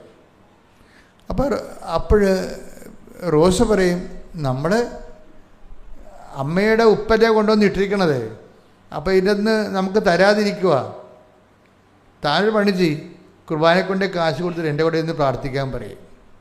അപ്പോൾ എന്ത് ഒരു ക്രൈസിസ് ടൈമിൽ വൈഫ് എന്ന് പറയുന്ന ഒരു യഥാർത്ഥ വൈഫായിട്ട് അങ്ങോട്ട് മാറുകയാണ്. ഇത് അതായത് ഈ ക്രൈസിസ് ടൈമല്ലേ ഇത്. 9 ഏക്കറുണ്ട്, അത് പോയി കഴിഞ്ഞാൽ പിന്നെ ഇനി കടം മേടിച്ചാലേ വിത്ത് കിട്ടത്തുള്ളൂ വിതക്കാൻ വേണ്ടി. അപ്പോൾ ഈ ന്യൂനമർദ്ദം കയറി തലക്ക് മുകളിൽ തൂങ്ങുമ്പോൾ എന്താ പറയണത്, താനത് ഒരു കുർബാനക്കൊണ്ട് കാശ് കൊടുക്കുക. കുർബാനക്കൊണ്ട് കാശ് കൊടുക്കാൻ പറയുന്നത് എന്താണ്? പൂർവികർ ഇല്ലേ നമുക്ക്, അവരുടെ സ്വത്താണല്ലോ നമ്മൾ തിന്നണത്.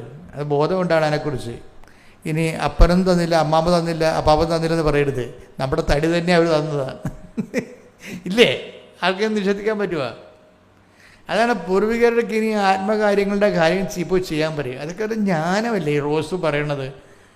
എന്നുവെച്ചാൽ അപ്പൂപ്പന്മാർക്ക് ആർക്കെങ്കിലും ദൈവദൃഷ്ടൻ്റെ കടമുണ്ടെങ്കിൽ നിങ്ങൾ പോയി അവർക്ക് വേണ്ടി പ്രാർത്ഥിക്കാൻ വേണ്ടി ബലിയർപ്പിച്ച് പ്രാർത്ഥിക്കും. എന്നിട്ട് എല്ലാ ദിവസവും എൻ്റെ ഇവിടെ പള്ളി വാ.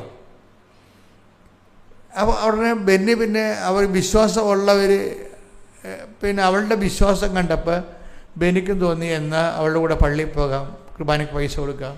അങ്ങനെ അവർ കൊടുത്ത് എന്നിട്ട് ബെന്നി രണ്ടാമത് ഇതിന് ചുറ്റും റോസിന് പണ്ടേ ചെയ്തൊരു പണിയാണെന്ന് വെച്ച് കഴിഞ്ഞാൽ ഈ പാടത്തിൻ്റെ 9 ഏക്കർ അവൾ നടക്കും കൊന്തയിലിക്കൊണ്ട്. അത് ഞാറ് ഉണ്ടായ കാലം പോലെ ചെയ്യണ കാര്യമാണ്. അപ്പം അവരത് ആപ്ലിക്കേഷൻ ചെയ്യണം അങ്ങനെയാണ്. അപ്പം നിങ്ങൾക്ക് വേണ്ടി ചോദിക്കും, ഇത് വീട്ടിലിരുന്ന് പ്രാർത്ഥിച്ചാൽ പോരെ, നാട്ടുകാരെ കാണിക്കണമെന്ന് ചോദിക്കും. ചില കാര്യങ്ങൾ നാട്ടുകാരെ കാണിക്കണം നമ്മൾ. അതിൻ്റെ പ്രശ്നം വെച്ച് കഴിഞ്ഞാൽ വീട്ടിലിരുന്ന് പ്രാർത്ഥിക്കാൻ എളുപ്പമാണ്, നമുക്ക് മുടക്കമൊന്നുമില്ല. എന്നുവെച്ചാൽ വീട്ടിലിരുന്ന് പ്രാർത്ഥിക്കാൻ എന്താ, നമ്മുടെ ആ കസേര വരച്ചിട്ട് അങ്ങോട്ട് കാലം കയറ്റി ഇരുന്നാൽ പോരെ, ഇത് വലിയ കുഴപ്പമുണ്ടാകും. ഇങ്ങനെ ഈ ഒരു പ്രാർത്ഥന ഒരിക്കലും വിജയിക്കത്തില്ല. ഞാനാണ് ദൈവമെങ്കിൽ ആ കസേര വരച്ച് ഇങ്ങോട്ട് തലക്കെട്ടടിക്കും. എന്താ കാര്യം? നന്ദികേടല്ലേ ശരിക്കും പറഞ്ഞാൽ. ദൈവം ആരാണെന്ന് പോലും അറിയാൻ പാലാതെ തന്നെ കസേരക്ക് എഴുന്നിട്ട് മറ്റേ കാലെടുത്ത് ടീപ്പോ ചോദിച്ചുകൊണ്ട് പ്രാർത്ഥിക്കണത്. അതാർക്കാ പറ്റാത്തത്? നമുക്ക് പ്രാർത്ഥിക്കുമ്പോൾ ദൈവത്തിന് തോന്നണ്ടേ ഇത് പ്രാർത്ഥിക്കണമെന്ന് തോന്നണ്ടേ? അത് ഭയങ്കര സീരിയസ് ആയ വിഷയം. നിങ്ങൾ പ്രാർത്ഥിച്ചില്ലെങ്കിൽ മിണ്ടായിരുന്നാൽ മതി. ഈ ആട് പ്രസവിക്കാൻ കിടക്കണവരെ കിടക്കരുത്. നിങ്ങൾക്ക് ആവതില്ല എന്നൊക്കെ ശരിയാണ്. ആവതില്ലാത്ത ആവതിന് ദൈവത്തിന്, എൻ്റെ മക്കൾ, ഇതിൻ്റെ റിസ്ക് എന്ന് പറയണത് ദൈവത്തിന് ഒന്ന് ബോധ്യപ്പെടുത്തി എടുക്കണം. അതാണ് ഒരു പ്രശ്നം. ദൈവത്തിന് ഒന്ന് ബോധ്യപ്പെടുത്തി നിങ്ങൾ, അതായത് ഒരു പ്രാർത്ഥന വിജയിക്കണമെങ്കിൽ അതിൻ്റെ ആദ്യത്തെ റിസ്ക് ദൈവത്തെ ബോധ്യപ്പെടുത്തി എടുക്കുന്നതാണ്. ദൈവത്തെ ബോധ്യപ്പെടുത്താൻ വന്നു കഴിഞ്ഞാൽ തന്നെ നമുക്ക് തലക്ക് ഭ്രാന്ത് പിടിക്കും. എന്ന് വെച്ചാൽ കർത്താവ് പറയും, നിങ്ങൾ വെള്ളമടിച്ച കുഴിമാടങ്ങളാണ്. സിമ്പിളായിട്ട് പറഞ്ഞാണേ. നമുക്ക് കിട്ടിയിരിക്കണ ഒരു ബിരുദമാണ് വെള്ളമടിച്ച കുഴിമാടങ്ങളാണെന്ന്. അതിലെന്ത് പറയും? നിങ്ങളുടെ പുറമേ നല്ല വിശുദ്ധിയായിട്ടൊക്കെ ഭംഗിയായിട്ടിരിക്കും, അകമോ എന്ന് പറയും. അകം, അതാണ് കുഴപ്പം. ഈ സ്കാനിങ് കണ്ടുപിടിച്ച കർത്താവാണേ.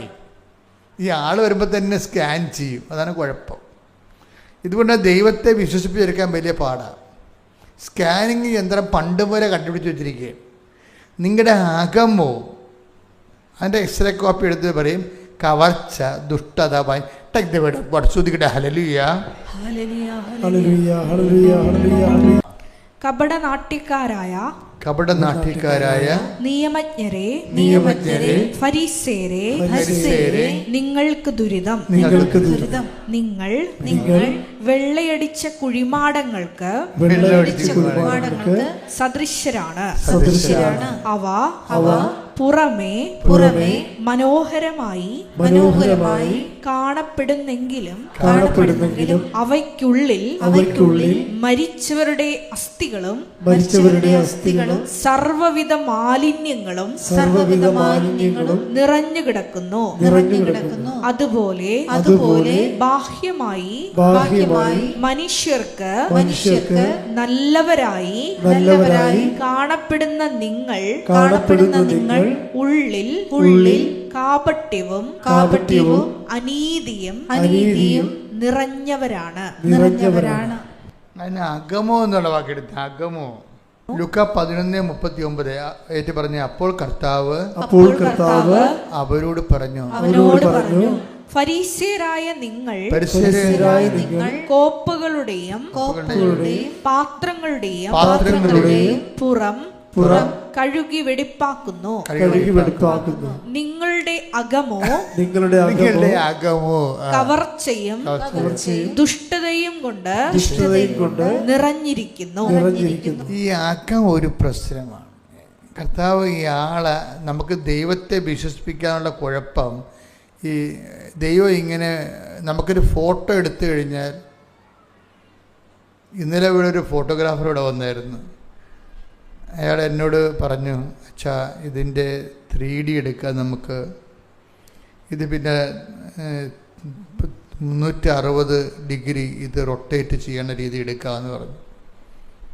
അപ്പോൾ നമുക്കത് വെബ്സൈറ്റിൽ ഇട്ട് കഴിഞ്ഞാൽ ഒരേ സമയത്ത് ഒരു ഫോട്ടോ നോക്കുമ്പോൾ മൊബൈൽ ഇങ്ങനെ അങ്ങോട്ടും ഇങ്ങോട്ടും ചലിപ്പിക്കുന്നതനുസരിച്ച് കൊണ്ട് ഈ ഒരു ഫോട്ടോയിൽ തന്നെ കൃപാസനത്തിൻ്റെ മുഴുവൻ വർക്കുകൾ കയറി വരും. ഒരു ഫോട്ടോ നോക്കിയാൽ മതി, നല്ലൊരു ടെക്നീഷ്യനാവുള്ളേക്ക്. അപ്പം അതുപോലെ തന്നെയാണ് ഇതുപോലെ ഈ ഈശോൻ്റെ അടുത്ത് വരുമ്പോൾ കുഴപ്പം, ഈ പുറം മാത്രമല്ല അകം കുറേ കാണും, അകം കാണിക്കും. അതാണ് ഏറ്റവും വലിയ അബദ്ധം എന്ന് പറയണത്. ദൈവതിരുസന്നിധിയിൽ ഇന്ന് അവളുടെ കുഴപ്പം ഈ അകമോ. ഇപ്പം കണ്ടില്ലേ 11:30 ലൂക്ക 11:39 അകമോ. അതെന്താ നേരത്തെ നമ്മൾ വായിച്ചത് എന്തായിരുന്നു? മത്തായിയുടെ സുവിശേഷം 23:20. അപ്പം ഈശോന് ഉള്ളിലെന്ന് പറഞ്ഞ്, ഇവിടെ ലൂക്ക അകമെന്ന് പറഞ്ഞത്. അപ്പം അകവും ഉള്ളിലും ദൈവം ഇങ്ങനെ വിഷ്വലൈസ് ചെയ്യുന്നൊരു സംഭവമാണ്. അതുകൊണ്ടാണ് ഉടമ്പടി നമ്മളെപ്പോഴും നിങ്ങൾ കുമ്പസാരിക്കണമെന്ന് പറയുന്നതിൻ്റെ കാരണം. കുമ്പസാരത്തിൽ ചെയ്ത പാപങ്ങൾ മാത്രമേ നമുക്ക് കുമ്പസാരത്തിൽ പറയാൻ പറ്റത്തുള്ളൂ. ചെയ്ത പാപങ്ങൾക്ക് അനുതാപം ഉണ്ടെങ്കിൽ ഏറ്റു പറഞ്ഞാൽ അതിൻ്റെ ഗുണമുണ്ടാവും. പക്ഷെ പാപം ചെയ്യാനുള്ള പ്രവണത എന്ന് പറയണത് നമ്മളുടെ നിലപാടാണത്. ഇപ്പം ഇപ്പോൾ റോസ് ബെന്നിയുടെ കാര്യം, റോസ് ബെന്നിക്ക് 9 ഏക്കറുണ്ട്. അപ്പോൾ മറ്റുള്ളവരെല്ലാവരും നമുക്ക് നമ്മുടെ അകം ശരിയല്ലെങ്കിൽ, റോസ്ബെന്നി ഈ സാക്ഷ്യം പറഞ്ഞപ്പോൾ പറഞ്ഞ ഒരു കാര്യം എന്ന് വെച്ചാൽ, ഞാൻ ഈശോയോട് പറഞ്ഞത്, ഈശോ എൻ്റെ പാഠശേഖരത്തിൻ്റെ പ്രശ്നമല്ല, ഞങ്ങൾക്കിത് തന്നില്ലെങ്കിൽ കുഞ്ഞുങ്ങളെ പഠിപ്പിക്കാൻ അവരുടെ ഹോസ്റ്റൽ ഫീസൊന്നും കൊടുക്കാൻ പറ്റത്തില്ല, കോളേജ് ഫീസ് കൊടുക്കാൻ പറ്റത്തില്ല. പക്ഷേ എന്നെപ്പോലെ കുട്ടനാട്ടിലുള്ള എല്ലാ പാഠശേഖരങ്ങളും ഞാൻ സമർപ്പിക്കുകയാണ്. അവരും എന്നേക്കാൾ കടക്കാരായിരിക്കും മിക്കവാറും. അതാണ് പ്രശ്നം. അതാണ് ഈ അകമോ എന്ന് പറഞ്ഞത്. അകമോ എന്ന് പറഞ്ഞത് വെച്ചാൽ അകം ഒരു പ്രശ്നമാണ്. ഇപ്പോൾ റോസ്ബെന്നിയെ സംബന്ധിച്ചിടത്തോളം ഈ പ്രാർത്ഥന ദൈവത്തിൽ കേൾക്കാതിരിക്കാൻ പറ്റത്തില്ല. എന്താ കാര്യം? അകം ഓക്കെയാണ്. ചില ആളെ സംബന്ധിച്ചിടത്തോളം എനിക്ക് മാത്രം കൊയ്താൽ മതി, ബാക്കിയെല്ലാം നശിക്കണമെന്നുള്ള ആഗ്രഹം ഉണ്ടാവും. അതാണ് അകമോ. കവർച്ചയും ദുഷ്ടതയും കൊണ്ട് നിറഞ്ഞിരിക്കുന്നു, അല്ലേ? കവർച്ച ചെയ്തിട്ട് നമ്മൾ മാത്രം രക്ഷപ്പെടണം, ബാക്കിയുള്ളവരെല്ലാം ഗതി പിടിക്കാതെ പോരണം. ഇവർ പറയണ കാര്യം അത് നമ്മുടെ ജാതിക്കാരല്ലെന്ന് പറയണം. ഇപ്പം ഇങ്ങനെ സംഭവമല്ലേ? അതാണ് വിഷയം വേണ്ടത്. അപ്പം ഇങ്ങനെ വരുമ്പോൾ ഈ ജാതിയും സ്പർദ്ധയും എല്ലാം കയറി വരുമ്പോൾ അകം മോശമാവും.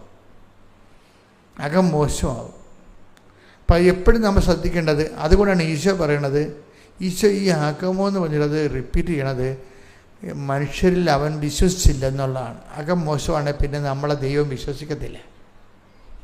അകം മോശമാണെങ്കിൽ ദൈവം നമ്മളെ വിശ്വസിക്കത്തില്ല. അതാണ് 2:24 യോഹന്നാന്റെ സുവിശേഷം. യേശുവാകട്ടെ അവരെ വിശ്വസിച്ചില്ല. കാരണം അവൻ അവരെ എല്ലാം അറിഞ്ഞിരുന്നു. മനുഷ്യനെ പറ്റി ആരുടെയും സാക്ഷ്യം അവന് ആവശ്യമായിരുന്നില്ല. മനുഷ്യനിലുള്ളത് എന്താണെന്ന് അവൻ വ്യക്തമായി അറിഞ്ഞിരുന്നു. അപ്പൊ ഒന്നിട്ട് പറഞ്ഞു നോക്കണം, മനുഷ്യരെ കുറിച്ച് ആരുടെയും സാക്ഷ്യം അവന് ആവശ്യമായിരുന്നില്ല.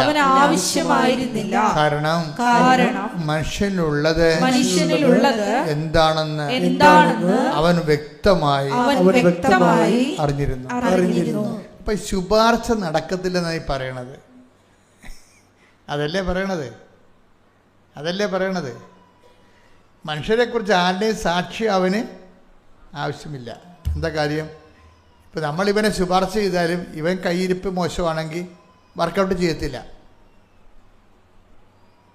അത് നമ്മൾ വളരെ ശ്രദ്ധിക്കണം.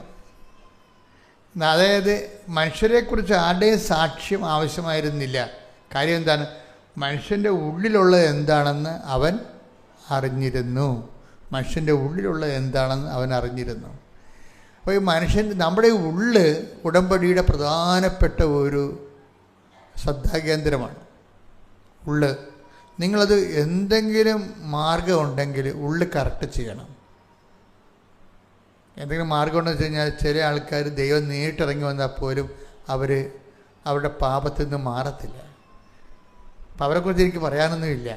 പക്ഷേ നിങ്ങൾക്ക് എന്തെങ്കിലും മാർഗം രക്ഷപ്പെടാൻ എന്തെങ്കിലും ചാൻസ് ഉണ്ടെങ്കിൽ നിങ്ങളുടെ ഉള്ളു കറക്റ്റ് ചെയ്യണം. കാര്യം ഉള്ളു കറക്റ്റ് ചെയ്യണമെന്ന് പറയുമ്പോൾ ദൈവത്തിന് 1-ാം സ്ഥാനം വേണം. അവിടെ ദൈവത്തിന് 1-ാം സ്ഥാനം കൊടുത്തില്ലെങ്കിൽ ആ ഉള്ള വായി നോക്കികളെല്ലാം കയറി ആ 1-ാം സ്ഥാനത്ത് കയറിയിരിക്കും. നിങ്ങളെ അറിയത്ത് പോലും ഇല്ല. അവിടെ നിങ്ങൾ പള്ളിയിൽ പോകാൻ പോലും ഒരു സമ്മതിക്കത്തില്ല. ഞാൻ എന്ത് പോണില്ല, നീ പോകണ്ടെന്ന്. ഇവർ പള്ളിയിൽ പോണത് എന്തിനാണ്? അവിടെ ലൈനടിക്കാൻ പോണതാണ് പള്ളിയുടെ അടുത്ത്. ഒരുത്തൻ ഞാൻ ഒരു വാടക്കലെന്നും പറഞ്ഞൊരു ഇടവകയിരിക്കുന്നു. അപ്പോൾ ഒരുത്തൻ ഓട്ടോറിക്ഷ ഇടിച്ച് മരിച്ചു. അപ്പം ഞാൻ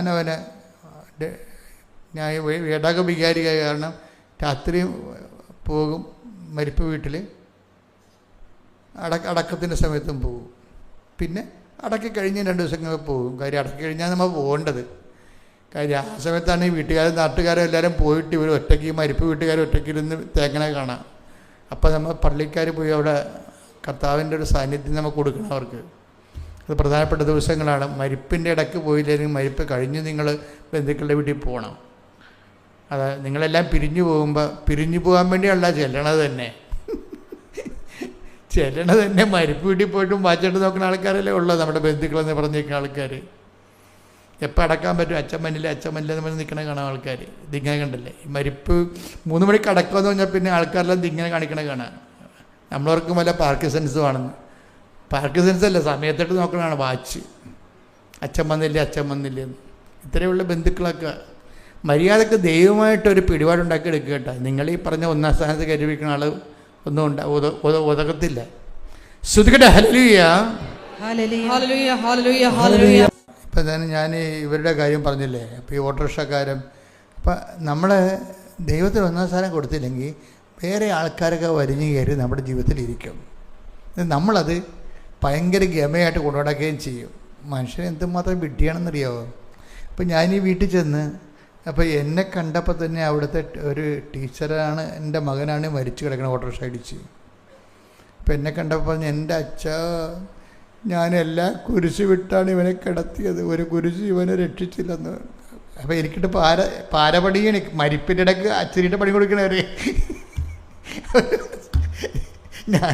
അവർ പറഞ്ഞു, ഞാനെല്ലാം കുരിശ് വിട്ടാണ് ഇവനെ കിടത്തിയത്, ഉറക്കിയത് കുഞ്ഞുനാൾ പോലെ, ഒരു കുരിശും അവനെ രക്ഷിച്ചില്ലെന്ന്. ഇതാണ് ബേസിക് അവരുടെ. എനിക്ക് അറിയാം എന്തുകൊണ്ടാണ് കുരിശൊന്നും രക്ഷിക്കാഞ്ഞെന്ന്. അത് എനിക്കവിടെ പറയാൻ പറ്റുമോ? ഇവർക്ക് ഞാനവിടെ കക്ഷിയല്ലല്ലോ അതിൻ്റെ അകത്ത്. എന്താ സംഭവിച്ചത്, ഇവൻ അവിടെ നിന്ന് പോരണത്, വീട്ടിൽ നിന്ന് പോന്നിട്ട് ഈ കുർബാന ഉയർത്തുന്ന സമയത്ത് എല്ലാം ഇവൾ ഒരു ലൈനുണ്ട്, അവളെ വിളിച്ച് പള്ളിയിൽ നിന്ന് ഇറക്കിയിട്ട് പള്ളിയുടെ മണിമാരുടെ മുകളിലൊക്കെ ഇരുന്നുകൊണ്ട് സംസാരിച്ചുകൊണ്ടിരിക്കുന്ന പരിപാടി. പ്രൊട്ടക്ഷൻ പോയി.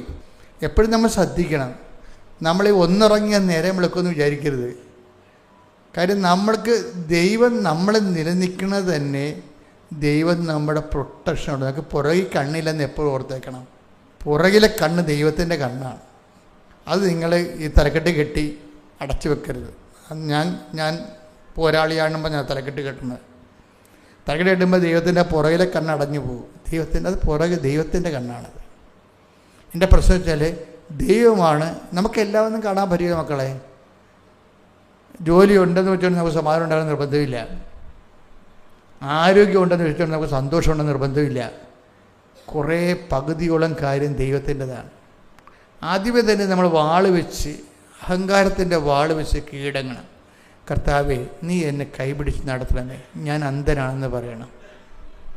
എനിക്ക് കാണേണ്ട പോലെ കാണാൻ പറ്റണില്ല, ഞാൻ കാണുന്നതെല്ലാം മാത്രമേ ഉള്ളതെന്ന് ഞാൻ ധരിക്കുന്നു, നീ എന്നെ കൈപിടിച്ച് നടത്തണമേ.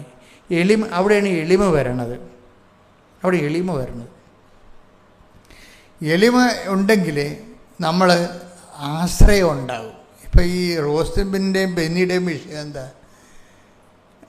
മഴ ഇങ്ങനെ കനക്കണ സമയത്ത് റോസ് കൊന്തയും ചൊല്ലിക്കൊണ്ട് ഈ പാടശേഖരത്തിന് ചുറ്റും നടക്കുകയുണ്ട്. ബെന്നിക്ക് കൊടുക്കുന്ന സപ്പോർട്ട് ഭയങ്കരമാണ്.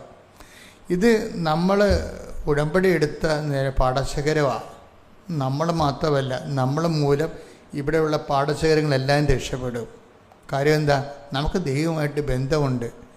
ഇവർക്ക് ആ പറയണ കറക്റ്റാണ്. അപ്പോൾ ബെന്നിക്ക് പക്ഷേ ഇവളിങ്ങനെ ഈ വേദവേശമൊക്കെ പറഞ്ഞെങ്കിലും ബെന്നിക്ക് അത്ര വിലപ്പോണില്ല. അത് ഭാര്യയുടെ സ്ഥിരം വേദോപദേശമാണെന്ന് പറഞ്ഞുകൊണ്ട് ഇവൻ തള്ളിക്കളയും. അപ്പോൾ അമ്മയോട് പറയും, അമ്മേ, ബെന്നി വിശ്വസിക്കണില്ല, ഞാൻ തലകുത്തി പറഞ്ഞിട്ട് പോലും ഇതിന്മേ ഒരു മഴക്കാറ് വീഴത്തില്ലെന്ന് എനിക്കറിയാം, എനിക്കും അമ്മയ്ക്കും അറിയാം. പക്ഷെ ബെന്നി വിശ്വസിക്കണില്ല. അപ്പം ബെന്നിക്കൊരു അടയാളം കൊടുക്കുമെന്ന് പറയും. അങ്ങനെ അവർക്ക് എന്തൊരു അധികാരമാണ് അമ്മയോട് സംസാരിക്കാൻ. എനിക്ക് വിശ്വാസമുണ്ട്, പക്ഷെ ബെന്നി വിശ്വസിക്കണില്ല. ബെന്നിക്കൊരു അടയാളം കൊടുക്കാൻ പറയും. അതെന്തൊരു കമാൻഡാണ്, അമ്മയോട് പറയണതാണ്. ആ പറഞ്ഞ് വായി നാക്കിട്ടില്ല, അപ്പം തന്നെ മഴവില്ലിങ്ങനെ വന്ന് വീശി അങ്ങ് നിൽക്കും പാടത്ത്. അപ്പം ബെന്നി വിളിക്കും, ബെന്നി നോക്ക്, അമ്മ വന്നിട്ടുണ്ടെന്ന് പറയും. അതാണ് ബന്ധം എന്ന് പറയണത്. ബെന്നി നോക്ക്, അമ്മ വന്നിട്ടുണ്ട്, ഇപ്പം മതിയാ. ചോദിക്കാതിരിക്കുകയാണ് എപ്പോഴും നല്ല ദൈവത്തോട്. ഗതികെട്ടാൽ ചോദിക്കണം. ചോദിച്ച് ദൈവത്തിനെ പരീക്ഷിക്കാതിരിക്കുകയാണ് എപ്പോഴും നല്ലത്. പക്ഷെ ഇപ്പം ബെന്നി വിശ്വസിക്കാത്ത കൊണ്ടാണ് അവളങ്ങനെ പറയണത്. പിന്നെ എന്താ സംഭവിക്കണമെന്നറിയാം? പിന്നെ അവൾ പറയണതേ, പിന്നൊരു വെയിലിങ്ങോട്ട് വന്നിട്ടുണ്ടല്ലോ അച്ഛാ, ഇവിടെ ഈ പാടശേഖരത്തിൽ വെള്ളം പറ്റിയ വഴിയറിഞ്ഞില്ലെന്ന്. ഞങ്ങൾക്ക് എല്ലാ പാടശേഖരത്തിലും കൂടി വണ്ടി ഇറങ്ങുകയും ഞങ്ങൾക്ക് വണ്ടി കിട്ടുമെന്ന് ഞാൻ അമ്മയോട് ചോദിച്ചു. അമ്മേ, വണ്ടിയെല്ലാം ഓരോരുത്തർ പാർട്ടി ബേസിലൊക്കെയല്ലേ വണ്ടി കിടക്കണത്. അപ്പം അതുകൊണ്ട് വണ്ടിക്കാർ അവരുടെ ബന്ധമുള്ള പാടശേഖരങ്ങളിലൊക്കെയാണ് വണ്ടി ഓടിച്ച് അത് കൊയ്ത് കിട്ടത്തുള്ളൂ. അപ്പം ഞങ്ങൾക്ക് വണ്ടി കിട്ടുമോ അമ്മയെന്ന് ചോദിക്കുമ്പോൾ 4 വണ്ടി ഒരുമിച്ച് വരും. എന്നിട്ട് അവരങ്ങോട്ട് കൊയ്ത് ടക്കടകാന്ന് കൊയ്ത് 9 ഏക്കറും കൊയ്ത് കൊടുത്തിട്ട് പോകും.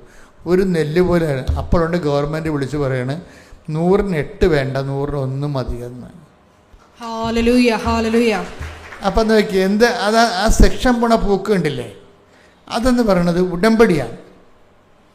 ഉടമ്പടി എന്ന് പറയുമ്പോൾ ആ ഉടമ്പടി എടുക്കുന്ന ആളിന് ചഞ്ചലിപ്പുണ്ടാകരുത്. നമുക്ക് ചഞ്ചലിപ്പുണ്ടോ ഇപ്പം നമ്മൾ മോട്ടർ അടിക്കുമ്പോൾ എയർ കയറുമല്ല ഇല്ലേ? നിങ്ങൾ മോട്ടർ കണ്ടിട്ടില്ലേ? ഓ ഭാഗ്യം. മോട്ടർ അടിക്കുമ്പോൾ എയർ കയറും, ചില സമയത്ത് വെള്ളം കയറത്തില്ല. വെള്ളം കയറും, മോട്ടർ ഇങ്ങനെ കറങ്ങിക്കൊണ്ടേയിരിക്കും. പക്ഷെ നമ്മൾ അറിയത്തില്ല വെള്ളം കയറുന്നുണ്ട്. എന്നിട്ട് നമ്മളിങ്ങനെ കഴുത്ത് വലിച്ചിങ്ങനെ മുകളിലോട്ട് നോക്കും, എന്താണ് ഓവർഫ്ലോ ചെയ്യുന്നുണ്ടോ ഇങ്ങനെ നോക്കും. എന്നിട്ട് ഇടയ്ക്കിടയ്ക്ക് വന്നിട്ട് നമ്മളെ മെസ്സിയിട്ട് കളിപ്പിക്കുകയും ചെയ്യും, തീ കൂട്ടുകയും കുറയ്ക്കുകയും ചെയ്യും. ചാടി വന്നിട്ട് മോട്ടർ ടാങ്ക് നോക്കും ഓവർഫ്ലോ ചെയ്യുന്നുണ്ട്. ഇവിടെ ഈ മോട്ടർ അടിക്കുന്നുണ്ട്, ഇതിന് ഓവർഫ്ലോ വരണില്ല എന്ന് പറയും. അപ്പോൾ നോക്കണ പറയുന്നത് മോട്ടർ അടിക്കുന്നുണ്ട്, വെള്ളം കയറുന്നില്ല, ഗ്യാസാണ് കയറണത്. അപ്പോൾ ഇനി രണ്ടാമതെല്ലാം രണ്ടാമത് പണിയേണ്ടി വരും. ഇതുപോലെയാണ് നമ്മുടെ ഒരു വിഷയത്തിൽ വരണത്. പ്രാർത്ഥിക്കുന്നുണ്ട് നമ്മൾ, മരണ പ്രാർത്ഥനയാണ്. പക്ഷെ ടെൻഷൻ കയറിപ്പോവും. ഇതിൻ്റെ ഇടയിൽ കൂടി ഗ്യാസ് കയറുന്നുണ്ട്. ടെൻഷൻ മാത്രമേ ഉണ്ടാകത്തുള്ളൂ, പ്രാർത്ഥന കയറത്തില്ല. അതിതാണ് ഈ അബദ്ധം പറ്റണത്. അപ്പോൾ അതുകൊണ്ട് ഈ റോസിൻ്റെ ഒരു വിശ്വാസത്തിലേക്ക് വരണം. എത്ര മഴക്കാറ് കണ്ടാലും അമ്മ ഇത് കൊയ്ത് നമുക്ക് തരും, അമ്മ ഇത് കൊയ്ത് തരും എന്ന് ബലമുണ്ടാകണം. ഇത് ബലമുണ്ടാകും എന്ന് പ്രാർത്ഥിച്ച മക്കളെ, കർത്താവായ ദൈവമേ, എല്ലാ വിഷമങ്ങളുടെ ഇടയ്ക്കും നല്ല ഉറപ്പ് കിട്ടാൻ, നല്ല അവലംബം കിട്ടാൻ ഞങ്ങൾക്ക് പ്രത്യേകമായ ആത്മധൈര്യം നൽകണമേ. ശ്രുതികട ഹല്ലേലൂയ.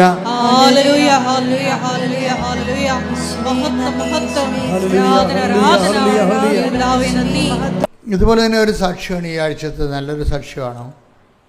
ഈ 2 ഡോക്ടർമാരുടെ സാക്ഷ്യം ഉണ്ടായിരുന്നു. ഡോക്ടർമാർ 2 പേരും ഇവിടെ രാജഗിരിയിലെ ഡോക്ടർമാരാണ്. രാജഗിരിയിലെ ഡോക്ടർമാർക്ക് നല്ല ആശുപത്രി വേണം, നല്ല ശമ്പളം കിട്ടും. അപ്പോൾ അവർക്ക് പക്ഷേ കുറേ നാൾ എല്ലാവർക്കും ഉണ്ടാകുന്നൊരവസ്ഥയാണ്. ഇപ്പോൾ നമ്മൾ അച്ഛന്മാരാണെങ്കിലും ഒരു പള്ളിക്കൊണ്ട് ഇട്ട് കഴിഞ്ഞാൽ 5 കൊല്ലം കഴിയുമ്പം പിതാക്കന്മാർ മാറ്റുമല്ലോ. അപ്പോൾ ഒരു സ്ഥലത്ത് തന്നെ വർക്ക് ചെയ്യുമ്പോൾ ഒരു റിലീവിങ് എടുക്കാൻ തോന്നും നമുക്ക്. കാര്യം അവിടെ പ്രൊഫഷനെ സംബന്ധിച്ചിടത്തോളം കുറച്ചുകൂടി അപ്ഡേഷൻസ് വേണമെന്ന് തോന്നും. നിങ്ങൾക്കത് എല്ലാവർക്കും മനസ്സിലാവുമെന്ന് അറിയത്തില്ല. ഒരു വർക്ക് ചെയ്യുമ്പോൾ ഇപ്പോൾ ഒരു ഹോസ്പിറ്റലിൽ അപ്പോൾ അവർ 5 കൊല്ലം വർക്ക് ചെയ്യുമ്പോൾ ഇപ്പോൾ കോടികൾ വിലയുള്ളതാണ് പുതിയ ഉപകരണങ്ങളെല്ലാം. ഇപ്പോൾ എല്ലാ ഹോസ്പിറ്റൽമാർക്കും അഫോർഡബിൾ അല്ല. അപ്പോൾ അതുകൊണ്ട് ഇവർ പഠിച്ചിട്ടുള്ള ആൾക്കാർ അവർ ഒരു സ്ഥലത്ത് വർക്ക് ചെയ്ത് കഴിയുമ്പോൾ അവർക്ക് അപ്ഡേഷൻസിന് വേണ്ടി അവർ അതിനൊക്കെ ഉയർന്ന ആശുപത്രിയിലോട്ട് പോകും. ചിലപ്പോൾ ശമ്പളവും കൂടും, അതുപോലെ തന്നെ പുതിയ ഉപകരണങ്ങൾ അവിടെ വരും. അപ്പോൾ അത് പഠിക്കാൻ പറ്റും. അപ്പോൾ ഇങ്ങനെ ഈ ബിബിനും ജോസും കൂടി അവിടുന്ന് 2 പേരും ഒരേ ഹോസ്പിറ്റലിൽ വർക്ക് ചെയ്യണവരാണ്. അവർ പറഞ്ഞു നമുക്കൊന്ന് ഇവിടുന്ന് ചേഞ്ച് ചെയ്താലാ. അപ്പം അവർ ചേഞ്ച് ചെയ്ത് ഇവിടുന്ന് രാജഗിരിയിൽ നിന്ന് രാജിവെച്ച് അവർ മലേഷ്യയിലോട്ട് പോയി. അവർക്ക് ഇൻ്റർവ്യൂ കിട്ടി, അവരവിടെ ചെന്നു. അവർക്ക് വിസ കിട്ടി, അവരവിടെ ചെന്നു. പക്ഷേ ഉള്ള പ്രശ്നം എന്ന് വെച്ച് കഴിഞ്ഞാൽ ഇവിടെ ചെല്ലുമ്പോൾ നമ്മുടെ ലോക്കൽ നിയമങ്ങളെല്ലാം മാറിയിരിക്കുകയാണ്. നമുക്ക് ഇവിടുത്തെ ഒരു സെറ്റപ്പൊന്നും അവിടെ ഇല്ല. അപ്പോൾ അവിടെ നിന്ന് ജോലി കിട്ടാൻ അവിടെ ചെന്നതിന് ശേഷമാണ് ഇവർ ഈ ഓരോ CV ഇപ്പോൾ എല്ലാവരും കണ്ടല്ലോ, ദുബായിലൊക്കെ പോയി നിന്നിട്ട് നമ്മുടെ ആൾക്കാർ പിള്ളേർ അവിടെ പോയി നിന്നിട്ട് ഏതെങ്കിലും ആൻറ്റിയുടെ അങ്കിളിൻ്റെയൊക്കെ കൂടെ നിന്നിട്ട് ആണല്ലോ അവർ എല്ലായിടത്തേക്കും CV അയക്കണത്. അയക്കുമ്പോൾ അവരെ കോൾ ഫോർ ചെയ്യും. പിന്നെ അവിടെ പോയി നമ്മൾ ഇൻ്റർവ്യൂ എടുക്കും. പിന്നെ കമ്പനി നമുക്ക് വിസ അയച്ചു തരും.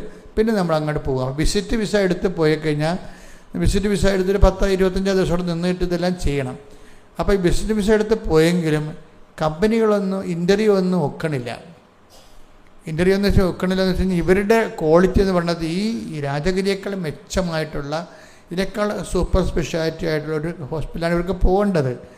അങ്ങനെയുള്ള അവിടെ അതിനുള്ള നിയമങ്ങളൊക്കെ വ്യത്യാസമാണ്. അപ്പം അതുകൊണ്ട് ഇവരുടെ ഒരു എക്സ്പീരിയൻസ്, നല്ല എക്സ്പീരിയൻസ് ഉണ്ട്. അപ്പോൾ വിപിനാണ് ഒരു ഡോക്ടർ, ഹസ്ബൻഡ്. പിന്നെ ജോത്സനാണ് വൈഫ്. രണ്ടുപേരും ഡോക്ടറാണ്. അപ്പോൾ ഇവർ നല്ല ഹൈ പ്രൊഫൈലുള്ളവരാണ്. ഹൈ പ്രൊഫൈൽ എന്ന് പറയുമ്പോൾ ഞാനീ സാക്ഷ്യം പറയേണ്ടെന്ന് വിചാരിച്ചിരിക്കുകയായിരുന്നു. കാര്യം ഇതെല്ലാം ടെക്നിക്കൽ ടേംസുമാണ്, എല്ലാവർക്കും നമ്മുടെ അമ്മച്ചിമാർക്കൊന്നും മനസ്സിലാകത്തില്ല. എന്നുവെച്ചാൽ ഹൈ പ്രൊഫൈൽ അവർക്ക് നല്ല മെരിറ്റുണ്ട്, അവർക്ക് പ്രൊഫൈലുണ്ട്. ഇപ്പോൾ ജോത്സനെന്ന് വെച്ച് കഴിഞ്ഞാൽ ഒത്തിരിയേറെ ഇൻ്റർനാഷണൽ ജേണലിലൊക്കെ അവിടെ ആർട്ടിക്കിൾ പ്രസിദ്ധീകരിച്ചിട്ടുള്ളതാണ്, സയൻറ്റിഫിക് ആർട്ടിക്കിൾ പ്രസിദ്ധീകരിച്ചതാണ്. അപ്പോൾ അവരെ സംബന്ധിച്ചുള്ള എവിടെ പോയാലും കൈമുത്തിക്കൊണ്ട് അവർ എടുക്കും, ഒരു സംശയമില്ല. കാര്യം അവർക്ക് മെരിറ്റുണ്ട്. അതാണ് നമ്മുടെ ഉടമ്പടി ഭാഷ പറഞ്ഞ മെരിറ്റുണ്ട്. അപ്പം അതുകൊണ്ട് പക്ഷേ ഇവരവിടെ ചെന്നെങ്കിലും മെരിറ്റ് വർക്ക് ചെയ്യുന്നില്ല. അപ്പം മെരിറ്റ് വർക്ക് ചെയ്യാതെ വന്നപ്പോൾ ജോത്സന വിസ വീണ്ടും ഒന്ന് പുതുക്കിയിട്ട് രണ്ടാമത് പോകാൻ വേണ്ടി വന്നപ്പോൾ എൻ്റെ ഒരു പ്രസംഗം കേട്ട്. എന്താ കാര്യം? നിങ്ങളെ മെരിറ്റ് നമ്മുടെ മെരിറ്റ് വർദ്ധിച്ച് നിൽക്കുന്ന സമയത്ത് നമുക്ക് മെരിറ്റ് കൂടുതലുണ്ടെന്ന് വിചാരിച്ചോ. ഇപ്പോൾ ഈ ബിബിൻ എന്ന് പറഞ്ഞ ആരാണ്?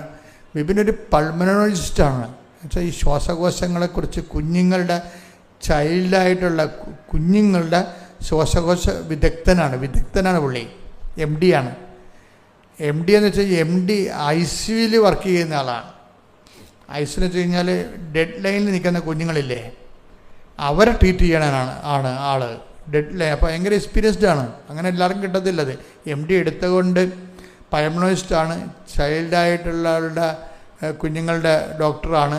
പക്ഷേ അത് ICUവിലെ സ്പെഷ്യലിസ്റ്റാണ്. അങ്ങനെ അത്രയും അധികം ആൾക്കാരെ ഉണ്ടാകത്തില്ല, വളരെ ചുരുക്കി വരെ ഉണ്ടാകത്തുള്ളൂ. അപ്പം അതിനുള്ളൊരു ഇവർ അവരുടെ മനുഷ്യരെ പോയിരിക്കണത്. അവിടെ ചെല്ലുമ്പോഴും ഇയാളുടെ പ്രൊഫൈലിന് ഇത്രയും വെൽ റിക്കഗ്നൈസ്ഡ് ഹോസ്പിറ്റലിൽ ഇത്രയും എക്സ്പീരിയൻസ് അല്ലേ? ഇത്രയും എക്സ്പീരിയൻസ് ഉള്ളപ്പോൾ ഇതെല്ലാം മെരിറ്റാണ് ശരിക്കും പറഞ്ഞാൽ. അപ്പം ഞാൻ നിങ്ങളോട് പറഞ്ഞില്ലേ, നമ്മുടെ 50 ലക്ഷം രൂപ നമുക്ക് FD ഉണ്ടെങ്കിൽ അതിൽ കുറഞ്ഞ പ്രാർത്ഥന നമുക്ക് ഉണ്ടാകത്തുള്ളത്. നമ്മുടെ മെരിറ്റാണ് വില്ലനായിട്ട് എപ്പോഴും പ്രവർത്തിക്കുന്നത്. അപ്പോൾ ഇവിടെ ജോത്സനെ പുതുക്കാൻ വന്നപ്പോൾ ജോത്സന അച്ഛൻ്റെ ഒരു പ്രസംഗം കേട്ട്. എന്താണ്? നിങ്ങൾ ഓവർ മെരിറ്റുള്ള ആൾക്കാർ സ്റ്റാറ്റസ് ലോ ചെയ്യണമെന്ന്. അത് അവർക്ക് വേണ്ടി ഈശോ എൻ്റെ കൂടെ സംസാരിച്ചതാണ്. അവരുടെ മണ്ടത്തരങ്ങൾ മനസ്സിലാക്കിയിട്ട് ഈശോ സോഷ്യൽ കൗൺസിലിംഗ് ചെയ്തതാണ്. അപ്പോൾ വെച്ചാൽ നിങ്ങൾ ഓവർ മെരിറ്റുള്ള ആൾക്കാർ സ്റ്റാറ്റസ് ലോ ചെയ്യണമെന്ന് പറഞ്ഞ് പ്രസംഗത്തിലുള്ളതാണ്. വെച്ചാൽ ഓവർ മെരിറ്റ് എന്ന് പറയുമ്പോൾ ഇതുപോലെ ഇവർ രണ്ടുപേരും ഹൈ മെരിറ്റ്സ് ഉള്ളവരും അവർ ഹൈ പ്രൊഫഷൻസി ഉള്ളവരാണ്. അതിന് പ്രൊഫഷണലിസ്റ്റാണ്, അതിന് എക്സ്പീരിയൻസ് ഉണ്ട്, പിന്നെ റെപ്യൂട്ടേഷനുണ്ട്, എല്ലാം ഉള്ള ആൾക്കാരാണ്. ഇപ്പോൾ ഇവരാകുമ്പോൾ ആരാരും ഇവർ എടുത്തോളൂ എന്നാണ് ഇവർ പറയണത്. പക്ഷേ ഇവരാരും ഇവരെടുക്കണില്ല. ലോക്കൽ നിയമങ്ങളെല്ലാം വ്യത്യാസമുള്ളത് കണ്ട് ഇവരെടുക്കണില്ല. അപ്പോൾ ഇവർക്ക് പെട്ടതുപോലെ തോന്നി. ഇനി കുഞ്ഞിനെയും കൊണ്ടുപോയിട്ടുണ്ട്, കുഞ്ഞിനെയും പഠിപ്പിച്ചെടുക്കുന്ന അവിടെ. ഇവിടെ നിന്നെല്ലാം TC എല്ലാം കട്ട് ചെയ്ത് പോയിരിക്കുകയാണ്. അവരവിടെ പെട്ടെന്ന് പറയുക. അവർക്ക് പെട്ട് കഴിഞ്ഞപ്പോൾ ജോത്സനും വിപിനും പറഞ്ഞ് അവർ ഷെയ്ക്കായി. അവർ ക്ലച്ച് പിടിക്കണില്ല. ഇനി തിരുട്ടനടിക്കാനും പറ്റണില്ല, അവിടെ നിൽക്കാനും പറ്റണില്ല ഒരു വിഷയം. അപ്പോഴാണ് ഈ സ്റ്റാറ്റസ് ലോയിങ് കേൾക്കുന്നത്. കാര്യം ഉടമ്പടിയുടെ ഒരു വിഷയം എന്ന് വെച്ച് കഴിഞ്ഞാൽ ഉടമ്പടി ഒരു സിമ്പിൾ പ്രെയർ അല്ല. ഇതിൻ്റെ കുറേ ഓരോ സെക്ഷൻ ബൈ സെക്ഷൻ ഇംപ്ലിക്കേഷൻസ് ഉണ്ട്. ആപ്ലിക്കേഷൻസൊക്കെ നോക്കുമ്പോൾ അത് ശ്രദ്ധിച്ച് ആപ്ലിക്കേറ്റ് ചെയ്ത് കഴിഞ്ഞാൽ സൂപ്പറായിരിക്കും. അപ്പോൾ എപ്പോഴും എനിക്ക് കർത്താവിനെ കുറിച്ച് കുറേ ധാരണകൾ തന്നിട്ടുണ്ട്. ബൈബിളില്ലാത്ത ഞാനൊന്നും പറയത്തില്ല. അതായത് സ്റ്റാറ്റസ് ലോ ചെയ്യുമ്പോൾ നമ്മൾക്കൊരു പ്രൊമോഷൻ വേണമെന്നുണ്ടെങ്കിൽ നമ്മൾ സ്റ്റാറ്റസ് ലോ ചെയ്യണം. അതാണ് ഫിലിപ്പിയർ 2:6 പറയണത്. ഫിലിപ്പി 2:5 മുതലുള്ള തിരുവചനങ്ങൾ. യേശുക്രിസ്തുവിനുണ്ടായിരുന്ന ഈ മനോഭാവം നിങ്ങളിലും ഉണ്ടാകട്ടെ. ദൈവത്തിന്റെ രൂപത്തിലായിരുന്നെങ്കിലും അവൻ ദൈവവുമായുള്ള സമാനത നിലനിർത്തേണ്ട ഒരു കാര്യമായി ദൈവമായുള്ള സ്റ്റാറ്റസ് നിലനിർത്തേണ്ട ഒരു കാര്യമായി അവൻ പരിഗണിച്ചില്ല. അപ്പം നിങ്ങൾ ഡോക്ടറാകാം, കളക്ടറാകാം, ആ സ്റ്റാറ്റസ് ഡീപ്രമോട്ട് ചെയ്യാതെ നിങ്ങൾക്ക് പ്രൊമോഷൻ കിട്ടത്തില്ല. എന്താ കാര്യം? സ്റ്റാറ്റസാണ് നിങ്ങളുടെ ദൈവം. ഇതിൻ്റെ വിഷയം തന്നെ വിഷയമാണ്. നമ്മൾ നോക്കുമ്പോൾ ഇതൊന്ന് വെടിപ്പായിട്ട് നോക്കിക്കഴിഞ്ഞാൽ മനസ്സിലാകും. ഞാനല്ലാതെ മറ്റൊരു ദൈവം നിനക്കുണ്ടാവരുതെന്ന്. നിൻ്റെ കർത്താവ് ദൈവം ഞാനാകുന്നു, ഞാനല്ലാതെ മറ്റൊരു ദൈവം, അതർ ഗോഡെന്ന് പറയുന്ന ആൾ ഈ സ്റ്റാറ്റസാണ്. ഐഡൻറ്റിഫൈ ചെയ്യാൻ പഠിക്കണം. ഇത് അതർ ഗോഡെന്ന് പറഞ്ഞൊരു ഓപ്ഷൻ വന്നില്ലേ ബൈബിളിൽ? ഞാനല്ലാതെ മറ്റൊരു ദൈവം, അങ്ങനെ പറയേണ്ട കാര്യമില്ലല്ലോ, മറ്റൊരു ദൈവം ഇല്ലല്ലോ. പിന്നെ ഉള്ള ദൈവം ഏതാണ്? അപ്പം നമ്മൾ ഓർക്കും വേറെ ഓരോ മതക്കാർക്കും ഓരോ ദൈവമെന്ന്. അതല്ല സംഭവം. മറ്റൊരു ദൈവം എന്ന് വെച്ചാൽ നമ്മൾ തന്നെ, നമ്മുടെ സ്റ്റാറ്റസ് തന്നെ, ഞാൻ കുറഞ്ഞ പുള്ളിയല്ല, ഞാൻ സ്ഥലത്തെ പ്രധാന ദിവ്യനാണെന്നൊക്കെ പറഞ്ഞുകൊണ്ട് നമ്മളിങ്ങനെ വീടിൻ്റെ നില കൂട്ടിക്കൊണ്ടിരിക്കണില്ലേ? അതൊരു ദൈവം കളിയാണേ. വീടിൻ്റെ അപ്പടെ 2 പേരേ ഉള്ളൂ വീട്ടിൽ. 2 പേരും കാണത്തില്ല. മക്കളെല്ലാം ആസ്ട്രേലിയയിലും അമേരിക്കയിലൊക്കെയാണ്. ഇവിടെ അപ്പാപ്പനും അമ്മാമ്മയും മാത്രമേ ഉള്ളെങ്കിലും ഒരു 16 മുടി വെച്ചിടും. ഈ വെക്കുമ്പോൾ തന്നെ അവർക്കറിയാം അവരാരും ഇവിടെ വരാൻ പോണില്ല, ഇതൊക്കെ വിൽക്കാൻ വേണ്ടി ഇട്ടിരിക്കുകയാണ്, ഇത് കണ്ടവൻ കൊണ്ട് തിന്നുമെന്നുള്ളതെല്ലാം എല്ലാവർക്കും അറിയാം. എന്നാലും മുറിക്ക് എണ്ണം കുറക്കത്തില്ല. എന്താണ്? ഞാനാണ് ദൈവം. അതാണ് വിഷയം. അത് സംഭവത്തിലേ ഉള്ളൂ, വേറെ കുഴപ്പമൊന്നുമില്ല. ഇതൊക്കെ വിറ്റ് കളയാകൊണ്ടാണ്. പെട്ടവരൊക്കെ വിൽക്കുന്നു നോക്കിയോ. ദൈവത്തെ അംഗീകരിക്കേണ്ടത് പോരായ്മയെ കരുതിയാൽ സ്വന്തം ദൈവമായിട്ട് ഉയർത്തിക്കഴിഞ്ഞാൽ അധമ വികാരങ്ങൾ കേൾപ്പിക്കപ്പെടും. റോമർ 1:29. അതാ വിഷയം. ഈ നമ്മുടെ ഒരു പ്രലോഭനം എന്ന് പറയുന്നത് ഞാനാണ് ദൈവം എന്നുള്ള ഒരു കോൺസെപ്റ്റിലാണ് ഈ പ്രലോഭനം എല്ലാം കൂടി ഇങ്ങനെ കാക്കയെപ്പോലെ ആർത്തിരമ്പണത് ഇവിടെയാണ്. അപ്പോൾ ഇത് എപ്പോഴും നമ്മൾ ശ്രദ്ധിക്കണം. എന്നെ ദൈവമാക്കുന്ന കുറേ സംഭവങ്ങളൊന്ന് ഇപ്പോൾ ഇവർ തന്നെ നോക്കുമ്പോൾ എന്താണ്, ഇവരുടെ പ്രൊഫഷനിൽ ഇവർ ഓക്കെയാണ്, എക്സ്പീരിയൻസ് ഓക്കെയാണ്, പ്രൊഫഷൻസി ഓക്കെയാണ്, എല്ലാം ഓക്കെയാണ്. എന്താണ്? ഈ വിഷയത്തിൽ ഇവരാണ് ദൈവം. പക്ഷേ വർക്കൗട്ട് ചെയ്യണില്ല. അപ്പോഴാണ് ജ്യോത്സന ഒരു പ്രശ്നം കേൾക്കണത്, സ്റ്റാറ്റസ് ലോ ചെയ്യണമെന്ന്. സ്റ്റാറ്റസ് ലോ ചെയ്യുന്നതിന് ഉടമ്പടിയിൽ മാത്രമേ, ഇപ്പോൾ നൊവേന കൂടിയ സ്റ്റാറ്റസ് ലോ ചെയ്യാൻ പറ്റത്തില്ല. കാര്യം അതിൻ്റെ കണ്ടൻറ്റ് വൈസ് അതൊരു സിമ്പിൾ വോക്കൽ പ്രെയറാണ്. ഇത് ഉടമ്പടി അങ്ങനെയല്ല, ഇത് പ്രോജക്റ്റ് പ്രെയറാണ്. ഇതിൻ്റെ വ്യത്യാസം നിങ്ങൾ മനസ്സിലാക്കണം. ഉടമ്പടി എന്ന് പറയുന്നത് ഒരു പ്രോജക്റ്റ് പ്രെയറാണ്, പക്ഷേ പ്രോജക്റ്റ് പ്രാർത്ഥനാ പദ്ധതിയാണ്. ഇതിൻ്റെ അകത്ത് ഒരു കണ്ടൻ്റ് എന്ന് പറയുന്നത് സ്റ്റാറ്റസ് ലോയും കണ്ടൻറ്റാണ് കിടക്കുന്നത്. കാരണം പ്രൊമോഷന് വേണ്ടിയുള്ള ഒരു മനുഷ്യൻ തകർന്നു പോയാൽ അവന് ഇപ്പോൾ ടെർമിനേറ്റർ ഫിലിമൊക്കെ നമ്മൾ കാണുമ്പോൾ എന്താണ്, തകർന്നു പോയി. അവനെ ഇട്ടിച്ച് ലേസർ ബോംബ് കൊണ്ട് അടിച്ച് തകർത്ത് കഴിഞ്ഞിട്ട് ടെർമിനേറ്ററിൻ്റെ ആ റോബോട്ട് ഇങ്ങനെ തകർന്നിട്ട് തുള്ളിയായിട്ട് ഇങ്ങനെ മെർക്കുറി തുള്ളിയായിട്ട് കിടക്കും. നമുക്ക് കുറച്ച് കഴിയുമ്പോൾ ഈ മെർക്കുറി തുള്ളികളെല്ലാം കൂടി തമ്മിൽ ചോദിച്ച് ആ ടെർമിനേറ്ററായിട്ട് പിന്നെയും വരും. ഇതുപോലെ തന്നെയാണ് നമ്മൾ ഒരാൾ തകർന്നു പോയാൽ ഒരാളെ തിരിച്ച് പുനരുദ്ധരിക്കാൻ വേണ്ടിയുള്ള മാർഗ്ഗമാണ് സ്റ്റാറ്റസ് ലോയിങ് എന്ന് പറയുന്നത്. അത് അപ്ലൈ ചെയ്യണം. അപ്പോൾ ജോൺസൺ അത് കേട്ടിട്ട് പറഞ്ഞ് ബിബിൻ ഡോക്ടറിനോട് പറയും, നമ്മൾ ഡോക്ടേഴ്സാണ്, പക്ഷേ നമ്മൾ ഈ വിഷയത്തിൽ ഇപ്പോഴും നമ്മുടെ സ്റ്റാറ്റസ് ലോ ചെയ്താൽ നമ്മളുടെ മെറിറ്റിലല്ലാതെ, not by merit but by grace. അതാണ് ഗ്രേസിൻ്റെ ഓപ്ഷൻ കിടക്കുന്നത് സ്റ്റാറ്റസ് ലോയിങ്ങിലാണ് കിടക്കുന്നത്. അതുകൊണ്ട് ഗ്രേസ് ടാപ്പ് ചെയ്യണമെന്നുണ്ടെങ്കിൽ സ്റ്റാറ്റസ് ലോ ചെയ്യണം. അപ്പോൾ അവർ രണ്ടുപേർക്കും കൂടി, അവർ രണ്ടുപേരും നല്ല വിശ്വാസികളാണ്, അതാണ് ഏറ്റവും ബേസിക് ഗുണം. അപ്പോൾ അവരെന്ത് ചെയ്യുന്നത്, ഇംഗ്ലീഷ് പത്രം മേടിച്ചുകൊണ്ട് പോയി നടുറോട്ട് ഇരുന്നുകൊണ്ട് കൊടുക്കാൻ തുടങ്ങി. മലേഷ്യയിൽ ഇംഗ്ലീഷ് പത്രം മേടിച്ചുകൊണ്ട് പോയി നടുറോട്ട് ഇരുന്നുകൊണ്ട് കൊടുക്കാൻ തുടങ്ങി. അപ്പോൾ കൂട്ടുകാരൊക്കെ വന്നപ്പോൾ, നിങ്ങൾ ഡോക്ടറല്ലേ, നിങ്ങൾക്ക് വിദ്യാഭ്യാസമുണ്ട്, വിവരമില്ലെന്ന് പറഞ്ഞിട്ട് പോയി. ഇങ്ങനെ വരും ചെയ്യുക. ഇതൊക്കെ നമ്മൾ റീസണല്ല ഉപയോഗിക്കണം. സയൻറ്റിഫിക് മേഖലയല്ല വർക്ക് ചെയ്യണത്. ശാസ്ത്രം പറയണതല്ലേ നമ്മൾ അംഗീകരിക്കത്തുള്ളൂ. അപ്പോൾ കൂട്ടുകാർ ഡോക്ടേഴ്സൊക്കെ വന്നു വെച്ചാൽ ഇവരോട് പറയും, നിങ്ങളിത് വിഡ്ഢിയാന്മാരെ, എന്തെങ്കിലും ഇത്രയും അതപ്പതിച്ച, നിങ്ങൾ ഇത്രയും അധപ്പതിച്ച എന്താ കാര്യം? ഇതിങ്ങനെ ഒരു വിവരമില്ലാത്തവന്മാരല്ലേ ഇതൊക്കെ ചെയ്യത്തുള്ളൂ എന്നൊക്കെ പറഞ്ഞുകൊണ്ട് ഇവരെ സ്ക്രൂ കയറ്റിയപ്പോൾ ഇവർക്ക് കാര്യം മനസ്സിലായി. എൻ്റെ ക്ലാസ് അവർക്ക് കൃത്യമുള്ളത് കൊണ്ട് ഇങ്ങനെയുള്ള ആൾക്കാർ വരണം. നമ്മൾ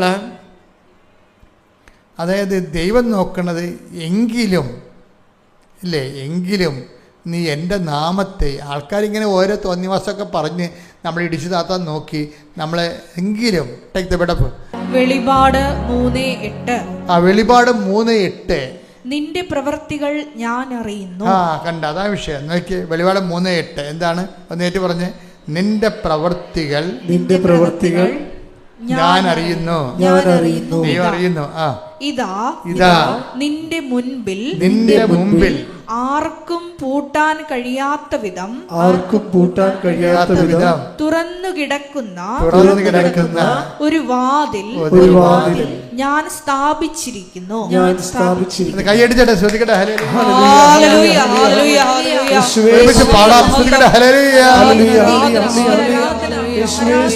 നമുക്ക് മാനേജ് ചെയ്യാൻ പറ്റാത്തത് മാനേജ് ചെയ്യപ്പെടത്തില്ലെന്നല്ല, അത് കർത്താവ് മാനേജ് ചെയ്യുന്ന. അതാണ് ആർക്കും പൂട്ടാനാകാത്തൊരു വാതിൽ.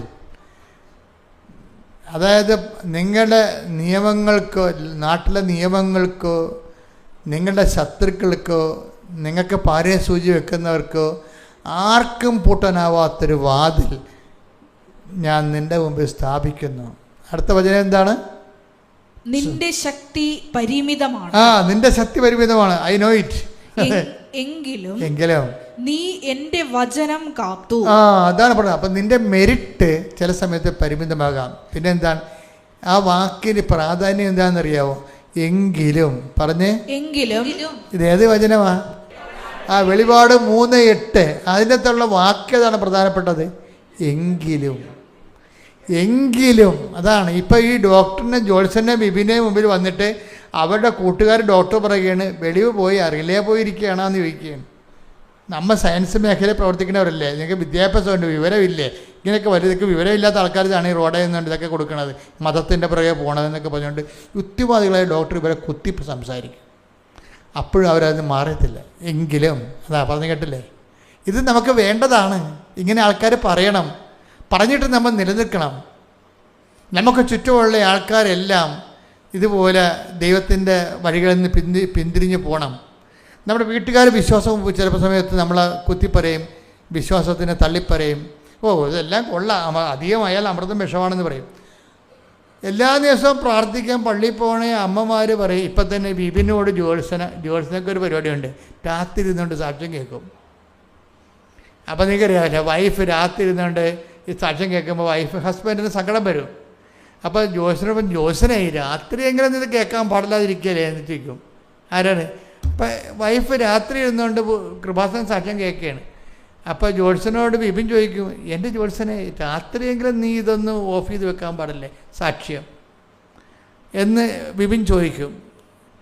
അപ്പോൾ എന്താ വെച്ചാൽ ഇവർക്ക് ഇതിൻ്റെ അഭിഷേകം കിട്ടിയിരിക്കുകയാണ്, ഇവരിതിൽ നിന്നാണ് സർവ് ചെയ്ത് വരണത്. അപ്പം ബിബിനത് മനസ്സിലായിട്ടില്ല, ബിബിൻ ആ ലെവലിലേക്ക് എത്തിയിട്ടില്ല. പക്ഷെ ബിബിനെ സംബന്ധിച്ചിടത്തോളം ഇവർ പത്രം കൊടുക്കാൻ തുടങ്ങിക്കഴിഞ്ഞപ്പോൾ ഇവർ ഹോസ്പിറ്റലിൽ വിളിച്ച്, ഒരു ഹോസ്പിറ്റൽ, അവിടുത്തെ ഏറ്റവും ഹയസ്റ്റ് ഹോസ്പിറ്റൽ വിളിച്ചപ്പോൾ ഇവർ ഈ കുഞ്ഞുങ്ങളുടെ അവർക്ക് ജോലി കിട്ടി, പക്ഷേ ഇയാൾക്ക് ജോലി കിട്ടിയിട്ടില്ല, വിപിന് ജോലി കിട്ടിയിട്ടില്ല. ഈ വിപിനെ വിളിച്ചപ്പോൾ എന്താ പ്രസവത്തിന് ഹയസ്റ്റ് സൂപ്പർ സ്പെഷ്യാലിറ്റിയാണ് വിളിച്ചിരിക്കുന്നത്. അപ്പോൾ ഇയാൾ കുഞ്ഞുങ്ങളുടെ തന്നെ പൾമണോളജിസ്റ്റുകൾ ICU ഇൻറ്റൻസീവ് കെയറിലുള്ള ആളാണ്, അതിൻ്റെ ടെക്നീഷ്യനാണ്. അപ്പോൾ അതിൻ്റെ അകത്ത് പ്രശ്നം വെച്ച് കഴിഞ്ഞാൽ അവർ ഈ നമ്മളെപ്പോലെ ഇങ്ങനെ റെക്കമെൻഡ് ചെയ്തോ അല്ലെങ്കിൽ ഒരു ഇൻ്റർവ്യൂ നടത്തിയല്ല അവർ ആളെ എടുക്കുന്നത്, ഒരു പാനലാണ്. അത് പ്രൈവറ്റിൽ അങ്ങനെ ഇല്ല. ഇവിടെയൊക്കെ പ്രൈവറ്റുകാർക്ക് ഇൻ്റർവ്യൂ ചെയ്ത് അവരുടെ ഹോസ്പിറ്റലിലൊക്കെ ആളെ എടുക്കാൻ പറ്റും. മലേഷ്യയിൽ പറ്റത്തില്ല. മലേഷ്യയിൽ ഇതുപോലെ ICU ഇൻറ്റൻസീവ് കെയറിലേക്ക് പോകുന്ന ഹൈ ടെക്നീഷ്യനൊക്കെ എടുക്കണമെങ്കിൽ സ്റ്റേറ്റ് ഗവൺമെൻറ് പാനലുണ്ട്, അത് സയൻറ്റിസ്റ്റുകളായിരിക്കും മിക്കവാറും. ആ മേഖലയിൽ ഭയങ്കര എക്സ്പീരിയൻസ് ഉള്ള ആ പാനലിൻ്റെ 5 ചോദ്യങ്ങളുണ്ട്. 5 ചോദ്യങ്ങൾക്ക് ബിബിൻ മറുപടി പറയണം. അപ്പോൾ ഭയങ്കര പാടാണ്. അപ്പോൾ ബിബിനോട് ജോത്സന പറയും, നിങ്ങൾ ചെല്ലുമ്പോൾ തന്നെ ഇത്തിരി ഉപ്പ് അവരുടെ കോലായിലിടാം. മലേഷ്യയിൽ അവിടെ കൊണ്ട് കുറച്ച് ഉപ്പ് ഇടണം, എന്നിട്ട് വിശ്വപ്രമാണം ചെല്ലണം, കുറച്ച് ഉപ്പ് പോക്കറ്റ് ഇടണം. അപ്പോൾ പറയാം, ജോത്സന ഞാൻ അവിടെ കൊണ്ട് ഇടാം, പക്ഷേ എൻ്റെ പോക്കറ്റ് ഇടേണ്ട കാര്യമുണ്ട്. അത് എന്തായാലും ഇത് ആപ്ലിക്കേഷൻസാണ്. ഈ ഇവർ ഡോക്ടേഴ്സായത് സയൻറ്റിഫിക് പ്രൊഫൈലായ കാരണം ഇവർക്ക് കാര്യങ്ങളറിയാം, റീസണബിളായിട്ട് കാര്യങ്ങളറിയാം. പക്ഷേ ആപ്ലിക്കേറ്റ് ചെയ്യുമ്പോൾ ഒരു ചെറിയ ചളിപ്പുണ്ട് അവർക്ക്. എന്നാലും ജോസഫ് അതവിടെ കിടക്കട്ടെ, ആവശ്യം ഉണ്ടാവും.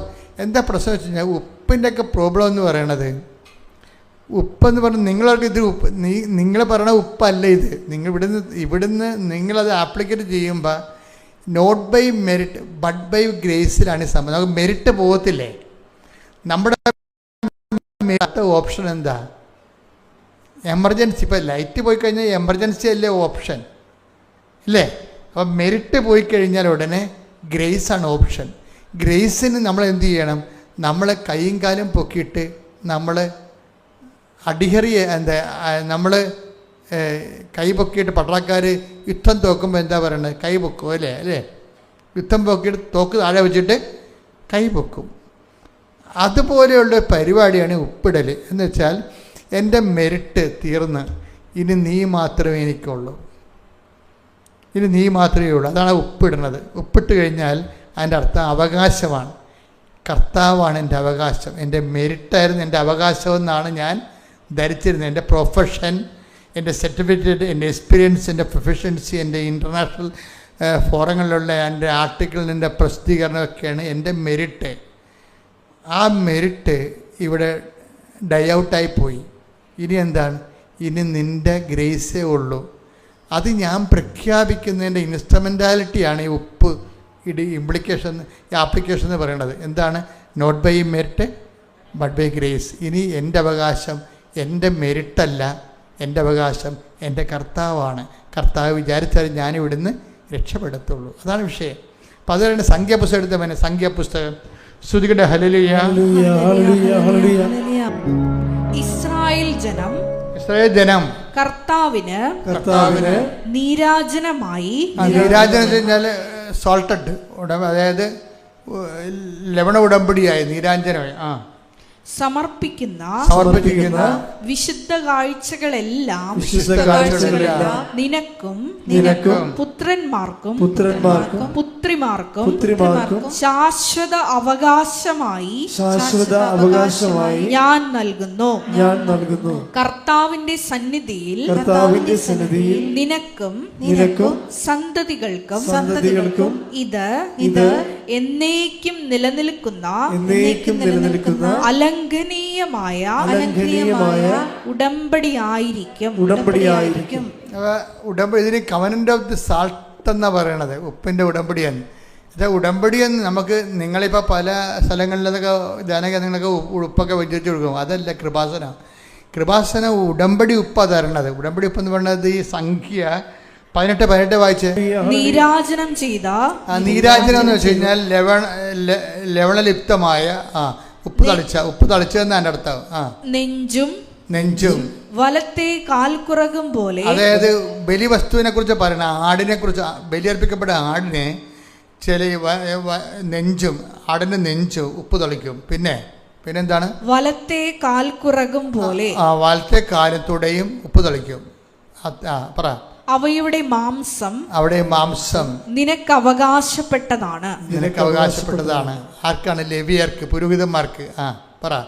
ഇസ്രായേൽ ജനം കർത്താവിന് നീരാജനമായി ഉപ്പ് തളിച്ചതായിട്ട് സമർപ്പിക്കുന്ന വിശുദ്ധ കാഴ്ചകളെല്ലാം നിനക്കും പുത്രന്മാർക്കും പുത്രിമാർക്കും ശാശ്വത അവകാശമായി ഞാൻ നൽകുന്നു. കർത്താവിന്റെ സന്നിധിയിൽ നിനക്കും സന്തതികൾക്കും ഇത് എന്നേക്കും നിലനിൽക്കുന്ന അലംഘനീയമായ ഉടമ്പടിയായിരിക്കും. അതെന്താ പ്രശ്നം വെച്ച് കഴിഞ്ഞാൽ, ലേവ്യ പുരോഹിതന്മാർക്ക് ഇപ്പം ഇസ്രായേലിൻ്റെ 12 ഗോത്രങ്ങളില്ലേ, ഇപ്പം മോശ ഇവർ വാഗ്ദാന നാട്ടിലെത്തിയപ്പോൾ എല്ലാവർക്കും വാഗ്ദാന നാടിൻ്റെ 12 ഭാഗങ്ങളെ 11 ഭാഗങ്ങളെയും ഭാഗിച്ച് യൂദയ ഒരാൾക്ക്, സമറിയ ഒരാൾക്ക്, ഇങ്ങനെ ഭാഗിച്ച് കൊടുത്തു. അതാണ് ഇയാളെ വിടാത്തതിൻ്റെ കാര്യമേ. ഈ നെഥന്യാഹു ഈ യുദ്ധം നടക്കണില്ലേ, നെഥന്യാഹു ചുട്ടക്ക് വിടാത്തതിൻ്റെ കാര്യം അയാൾക്ക് ആ ഇസ്രായേൽ ഗോത്രത്തിന് ലഭിച്ചിട്ടുള്ള സ്ഥലങ്ങളെക്കുറിച്ച് നല്ല ഐഡിയ ഉണ്ട്. അയാൾ സിറിയയിൽ പോയി നിൽക്കണ എന്താ ഇപ്പം പോയി സിറിയയിൽ നിൽക്കണില്ലേ? സിറിയയിൽ ഇസ്രായേൽ പള്ളാൻ കയറിയിട്ട് അത് ഇതുപോലെ ഇസ്രായേൽ ഗോത്രത്തിൻ്റെ ഒരു ഓഹരിയായിരുന്നു പണ്ടത്തെ. അവരെ തല്ലി ഓടിച്ചു, റോമക്കാർ തല്ലി ഓടിച്ചപ്പോൾ ഇവർ കയറി അറബികൾ അവിടെ കയറി ഇൻവൈറ്റ് ചെയ്തിട്ട് പിന്നീട് ഇവനോടെ കാലത്ത് 1948 ഇവർക്ക് ചെറിയൊരു പോർഷൻ അവർ വില കൊടുത്ത് വാങ്ങിച്ചതാണ് അവിടെ. പക്ഷേ അവിടെ മനസ്സിലിരിക്കുന്നത് ദാവീദിൻ്റെ കാലത്തുണ്ടായിരുന്ന അവരുടെ പോർഷനാണ് അവിടെ മനസ്സിൽ. അതാണ് ഗ്രേറ്റർ ഇസ്രായേൽ എന്ന് പറയണത്. ഇന്നത്തെ കാലത്ത് ഇത് മാത്രം വില പോകുമെന്ന് നമുക്കറിയത്തില്ല. രക്തരൂക്ഷിതമായൊരു സബ്ജക്റ്റാണത്. പക്ഷേ എനിവേ ഇങ്ങനൊരു ചരിത്രം ഉണ്ട് അതിന്. അപ്പോൾ എന്താ പ്രശ്നം വെച്ച് കഴിഞ്ഞാൽ, ഇങ്ങനെ ദൈവം ഇങ്ങനെ ഓരോരുത്തർക്കും ഈ ജോഷുവയിലൂടെ എല്ലാം ഇത് കൊടുത്തു കഴിഞ്ഞപ്പോൾ ലേവ്യരോട് പറഞ്ഞ്, അഹറോൻ എന്ന് പറയുന്ന പുരോഹിതൻ അയാളാണല്ല, അതൊരു ഗണമാണ്, അതൊരു വംശമാണ്. അത് പറഞ്ഞു, നിനക്ക് ഇസ്രായേലിൽ ഓഹരിയില്ലെന്ന് പറഞ്ഞു. ഇസ്രായേൽ നിനക്ക് ഓഹരിയില്ല. അപ്പം അഹറോന് ഒരു സങ്കടവുമില്ല. എന്താ പറയണത്? ഞാനാണ് നിൻ്റെ ഓഹരി എന്ന്. ഹല്ലേലൂയ. സംഖ്യ 18:20 കർത്താവ് അഹ്റോനോട് അരുളി ചെയ്തു, ഇസ്രായേലിൽ നിനക്ക് ഭൂമി അവകാശമായി ലഭിക്കുകയില്ല. മെറിറ്റ് ഇല്ലെന്നായി പറയണത്. മെറിറ്റ് ഇല്ല, അവകാശമായി ഇല്ല. അവരെ പോലെ നിനക്ക് ഓഹരിയും ഉണ്ടായിരിക്കുകയില്ല. ഞാനാണ് നിന്റെ അവകാശവും ഓഹരിയും. ഹല്ലേലൂയ, ഹല്ലേലൂയ, ഹല്ലേലൂയ, ഹല്ലേലൂയ. ഫലമില്ല. എന്താണ്? കർത്താവ് തന്നെയാണ് അവരുടെ ഓഹരി. അതുകൊണ്ട് കർത്താവിന് കൊടുക്കുന്നതെല്ലാം അവരുടേതാകും. അതുകൊണ്ടാണ് ഉപ്പ്, നെഞ്ചിൽ ഉപ്പ് തളിക്കും, തൊടയിൽ ഉപ്പ് തളിച്ചും അത് അവർക്ക് അവർ ബലിയർപ്പിച്ചതിന് ശേഷം ആ ഭാഗം അവർക്ക് കൊടുക്കും. എന്താ കാര്യം? അത് കർത്താവിൻ്റെതാണ്. ഉപ്പ് തളിക്കുമ്പോൾ നമ്മൾ അതിൻ്റെ അർത്ഥം എന്താണ്? അത് കർത്താവിൻ്റെതാണെന്നാണ്. അതാണ് മിനി കൊണ്ട്. അത് നമ്മളെപ്പോഴും നമ്മൾ ശ്രദ്ധിക്കണം. നിങ്ങളെ ഉപ്പ് ഇങ്ങനെ കിലോ കണക്കിന് മഴിച്ചിട്ട് പോകുന്നുണ്ട്. That is known sense. ഇങ്ങനെ വാരിക്കൊണ്ട് പോകണമല്ല ഉപ്പ്. അത് ഒരു ഡെപ്പി ഇരുന്നാൽ മതി. പക്ഷെ ചെയ്യണവന് എൻ്റെ ചെയ്യണ രീതി അറിയണം. അതിൻ്റെ പിന്നിലുള്ള ബൈബിൾ സത്യങ്ങൾ അറിയണം. അതൊരു ആപ്ലിക്കേഷൻസാണ്. എന്താണ്? എനിക്ക് ഓഹരിയില്ല, എനിക്ക് അവകാശമില്ല. Not by merit but by grace. എൻ്റെ അവകാശം ഞാൻ അടിയറവ് വെച്ചിരിക്കുന്നു. കർത്താവാണ് എൻ്റെ അവകാശം. അതുകൊണ്ടാണ് ഞാൻ ആ സ്ഥലത്ത് കൊണ്ട് ഉപ്പ്. അപ്പോൾ വിപിനെ സംബന്ധിച്ചിടത്തോളം വിപിൻ ഡോക്ടർ എന്ത് ചെയ്യും? തീർന്നു പോകാൻ ജീവിതം തീരുകയാണ്. അതുകൊണ്ട് ചെയ്യും, എൻ്റെ പ്രൊഫഷൻസി, എൻ്റെ പ്രൊഫഷൻഷിപ്പ് അല്ലെങ്കിൽ എൻ്റെ എക്സ്പീരിയൻസ് ഒന്നുമില്ല. അത് ഞാൻ അടിയറ വെക്കുകയാണ്. ഞാൻ എന്ത് ചെയ്യും? ഉപ്പ് കൊണ്ടുപോയി അവിടെ ഇൻ്റർവ്യൂ ബോർഡിൻ്റെ അവിടെ കൊണ്ടുപോയി വിശ്വാസ പ്രമാണം ചെയ്തോളും. എന്താണ്? കർത്താവാണ് എൻ്റെ അവകാശം. അകത്ത് കയറുമ്പോൾ ബോർഡ് ഓഫ് എക്സാമിനേഴ്സ് ഇരിക്കുകയാണ്. അപ്പോൾ അവർ 5 ചോദ്യങ്ങൾ ഉണ്ട്. അതിൽ ഒരാളൊരു ചോദ്യം ചോദിക്കും, അത് അറ്റൻഡ് ചെയ്യും. അങ്ങനെ 4 ചോദ്യങ്ങൾ അറ്റൻഡ് ചെയ്യും. പക്ഷെ ഒരു പ്രശ്നം, ബിബിൻ കയറുമ്പോൾ തന്നെ അവരവരുടെ പൊസിഷൻ പറയും. എന്ന് വെച്ച് കഴിഞ്ഞാൽ ഈ 5 ചോദ്യങ്ങളാണ് ഉള്ളത്. 5 ചോദ്യവും ഓരോ ചോദ്യമാണ്. അത് ഏതെങ്കിലും ഒരു ചോദ്യം തോറ്റു കഴിഞ്ഞാൽ 5ഉം തോറ്റതുപോലെ കണക്കാക്കും. അതാണ് പ്രശ്നം. കാര്യം ഇത് ICയിൽ കിടക്കുന്ന ജീവനുമായിട്ടുള്ള അവസാന പോരാട്ടമല്ലേ. അതിന് കൃത്യമായിട്ട് ടെക്നിക്കലായിട്ടുള്ള നോളജ് അറിയണം, രാജ്യത്തിൻ്റെ നിയമങ്ങൾ അറിയണം. ഫ്ലോപ്പായി കഴിഞ്ഞാൽ പിന്നെ കേസാവും, പിന്നെ ഇയാൾക്ക് അവിടെ പോരാൻ പോയി ഇയാൾ അകത്തായി പോകും. അതാണ് വിഷയം. നിസ്സാരമല്ല. വിദേശത്തൊക്കെ ഉള്ള ഡോക്ടർമാർ അനുഭവിക്കുന്ന പ്രശ്നങ്ങൾ നിസ്സാരമല്ല ശരിക്കും. അതുകൊണ്ടാണ് അവർ ആൾക്കാരെ കാണാൻ കൂട്ടാക്കാത്ത പല കാര്യങ്ങളും. എല്ലാം എഴുതി മേടിച്ചിട്ടൊക്കെ ചെയ്യത്തുള്ളൂ. അവരെ ജീവിതം പോകും. അവരെ കേസ് കൊടുക്കാൻ വേണ്ടി വക്കീലുമാരുടെ ഒരു പട തന്നെ നടക്കും ഡോക്ടർമാർക്കെതിരെ. പൈസ കിട്ടണ ചിലപ്പോൾ ഇൻഷുറൻസ് ഉള്ള കാരണം ഇൻഷുറൻസിലാണല്ല ഇതെല്ലാം പോണത് അവിടെ. അത് കാരണം ഇതിങ്ങനെയുള്ള എല്ലാം ഒരു പണികളൊക്കെ നടക്കും അവിടെ. അപ്പം അതുകൊണ്ട് ഇവരകത്ത് കയറി കഴിഞ്ഞപ്പോൾ ആദ്യമേ പറഞ്ഞു 5 ചോദ്യമുണ്ട്. ഓരോ ചോദ്യവും ഒറ്റ ചോദ്യമാണ്. ആ ചോദ്യം അങ്ങനെ ചോദിച്ച് 4ഉം പറഞ്ഞാലും 5ാമത്തെ പറഞ്ഞില്ലേ ഔട്ടാവുമെന്ന് പറഞ്ഞു. എല്ലാം കൃത്യമായിട്ട് പറഞ്ഞു. പക്ഷെ 4 ഇവൻ ചെയ്യും. 5-ാമത്തെ ചോദ്യം വരുമ്പോൾ അവിടെ 5-ാമത്തെ ചോദ്യം, ഇപ്പോൾ ഒരു ഡെത്ത് ലൈനിൽ കിടക്കുന്ന കുട്ടിയാണ്. ഡോക്ടറുടെ തീരുമാനമാണ് അതിനെ റിലീവ് ചെയ്യുകയോ അതിനെ കൊല്ലുകയോ ചെയ്യേണ്ടത്. അങ്ങനെ സിറ്റുവേഷൻസ് വന്നാൽ ഈ രാജ്യത്തിൻ്റെ നിയമം എന്താണെന്ന് ചോദിച്ചു. ഇയാളിതെല്ലാം പഠിച്ചിട്ടുള്ളതാണ്, പക്ഷെ ആ രാജ്യത്ത് നിയമം ഇയാൾക്ക് അറിയത്തില്ല. ഒരു കൊച്ചിന് ICU നമ്മൾ വെന്റിലേറ്റർ മാറ്റുന്നില്ലേ, ആ ഡെത്ത് ടൈമിൽ കിടക്കുമ്പോൾ വെന്റിലേറ്റർ മാറ്റണമെങ്കിൽ ആ രാജ്യത്തിനൊരു നിയമമുണ്ട് മലേഷ്യക്ക്.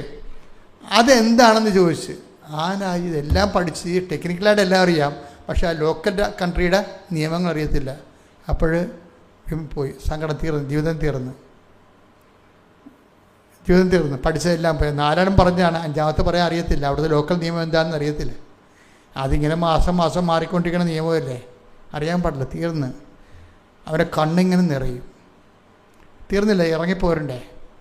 ഇറങ്ങിപ്പോരാൻ നേരത്ത് ഡോക്ടർ ചോദിക്കും, നീ സീംസ് ബി സോ പെർപ്ലസ്ഡ്, നീ വല്ലാതെ ഇരിക്കണില്ല എന്ന് ചോദിക്കും. അപ്പോൾ കാര്യം ഔട്ടായല്ല. ഔട്ടായി കഴിഞ്ഞപ്പോൾ പറയും, എന്നിട്ട് ഈ ഒരു ഡോക്ടർ പറയും, നിനക്ക് ഇവിടുത്തെ നിയമങ്ങളെക്കുറിച്ച് ഒരു ഐഡിയ ഇപ്പം ഇല്ലെന്നേ ഉള്ളൂ, ഭാവിയിൽ നീ പഠിക്കുമായിരിക്കും, അതുകൊണ്ട് ഞങ്ങൾ നിന്നെ എടുത്തിരിക്കണം എന്ന് പറയും. അതാണ് not by merit but by grace. ഇതിൽ ആപ്ലിക്കേഷൻസാണ്. അപ്പം അതുകൊണ്ട് എൻ്റെ മക്കളെ ശ്രദ്ധിക്കേണ്ടത്, ഉടമ്പടി ഒരു പ്രോജക്റ്റ് പ്രെയറാണ്. അത് കൈകാര്യം ചെയ്യുമ്പോൾ ഇതുപോലെ ക്ലാസ്സുകൾ എപ്പോഴും അപ്ഡേഷൻസ് വാങ്ങിച്ചുകൊണ്ടിരിക്കണം. ഇപ്പം ചില അപ്ഡേഷൻസ് പോയിട്ടുണ്ടെങ്കിൽ അത് നിങ്ങൾ പഴയ ധ്യാനങ്ങൾ കൂടണം. ഇവർ പലരും ധ്യാനം കൂടുന്നില്ല, ഞാൻ മനസ്സിലാക്കിയത് അങ്ങനെയാണ്. അതുകൊണ്ട് ദൈവത്തോട് ചെയ്യുന്ന ഏറ്റവും വലിയ നിന്ദയും അപമാനവുമാണ്. നിങ്ങളെ സഹായിക്കേണ്ട സമയത്ത് ദൈവം സഹായിക്കത്തില്ല. എന്താ കാര്യം? ദൈവത്തോട് ചെയ്തിട്ടുള്ളതാണ് ചൊവ്വാഴ്ചയുള്ള ധ്യാനം കൂടിയേക്കുള്ളതാണ്. നിങ്ങളത് കൂടുന്നില്ലെങ്കിൽ എത്രയും വേഗം പഴയ ധ്യാനങ്ങളെല്ലാം എടുത്ത് കൂടിയിട്ട് കുടിശ്ശിക മാറ്റി കർത്താവിൻ്റെ സന്നിധിയിൽ കറക്റ്റായിട്ട് നിൽക്കാൻ നോക്കണം. Praise the Lord. എഴുന്നേൽക്കുക, സ്തുതിക്കട്ടെ. ഹല്ലേലൂയ, ഹല്ലേലൂയ, ഹല്ലേലൂയ, ഹല്ലേലൂയ, ഹല്ലേലൂയ. മഹത്വം, മഹത്വം, ആരാധന, ആരാധന. ഹല്ലേലൂയ, ഹല്ലേലൂയ. മഹത്വം, മഹത്വം, ആരാധന, ആരാധന. ഹല്ലേലൂയ, ഹല്ലേലൂയ.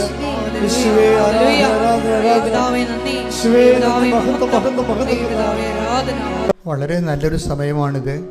കർത്താവ് പ്രസാദിച്ച് നിൽക്കുന്ന സമയമാണ്. നിങ്ങളെ വചനം കേട്ട് വിശ്വാസം കൂടി നിൽക്കുന്ന സമയമാണ്.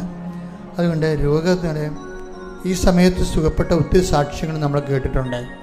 അതുകൊണ്ട് രോഗമുള്ളത് ബ്ലീഡിങ് ആയാലും ശരി, ശ്വാസകോശ രോഗങ്ങളായാലും ശരി, സ്പോണ്ടിലോസിസ് രോഗങ്ങളായാലും ശരി, തൈറോയ്ഡ് രോഗങ്ങളായാലും പിസ്തുല ആയാലും PCOD ആയാലും എല്ലാം അതാ സ്ഥലങ്ങളിൽ, അബ്ഡോമൻ രോഗങ്ങൾക്കെല്ലാം അടിവയിലാണ് കൈവെക്കേണ്ടത്.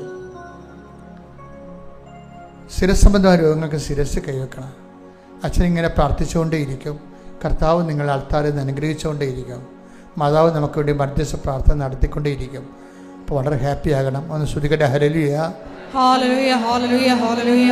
ആരാധനയും സ്തുതിയും പുകഴ്ചയും ഉണ്ടായിരിക്കട്ടെ. സ്വരത്തിലെ പരിശുദ്ധ പരമദിവ്യകാരുണ്യത്തിന് എന്നേരവും ആരാധനയും സ്തുതിയും പുകഴ്ചയും ഉണ്ടായിരിക്കട്ടെ. ഹല്ലേലൂയ, ഹല്ലേലൂയ, ഹല്ലേലൂയ, ഹല്ലേലൂയ, ഹല്ലേലൂയ, ഹല്ലേലൂയ, ഹല്ലേലൂയ, ഹല്ലേലൂയ, ഹല്ലേലൂയ, ഹല്ലേലൂയ, ഹല്ലേലൂയ, ഹല്ലേലൂയ,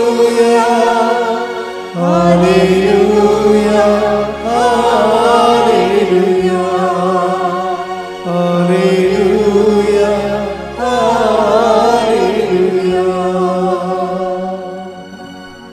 കണ്ണുകളുടെ ഒരു നിമിഷം കർത്താവ് അനുഗ്രഹിക്കുന്ന നിമിഷങ്ങളിലേക്ക് നമ്മൾ എത്തുകയാണ്.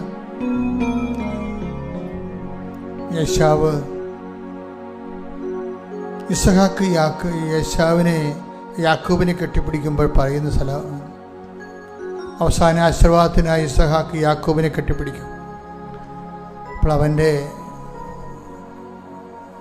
മേലങ്കിയുടെ സുഗന്ധം അവൻ്റെ നാസികയിൽ കാണിക്കുമ്പോൾ ഇസഹാക്ക് പറയും, നീ എൻ്റെ മകൻ യേശാവ് തന്നെ. നിൻ്റെ ഉടുപ്പ് കർത്താവ് കനിഞ്ഞനുഗ്രഹിച്ച വയലിൻ്റെ മണമാണ്. ദൈവത്തിലെ നീ നിൽക്കുന്നത്, മാതാവ് പ്രത്യക്ഷപ്പെട്ട കർത്താവ് കനിഞ്ഞ് അനുഗ്രഹിച്ച 10,000 കണ്ണീരൊക്കെ ദൈവം തുടച്ച ദൈവികമായ സ്ഥലത്താണ് നിൽക്കുന്നത്. നീ നിൽക്കുന്നതല്ല, നിന്നെ നിർത്തിയതാണ്. ശ്രദ്ധിക്കട്ടെ. ഹല്ലേലൂയ, ഹല്ലേലൂയ, ഹല്ലേലൂയ,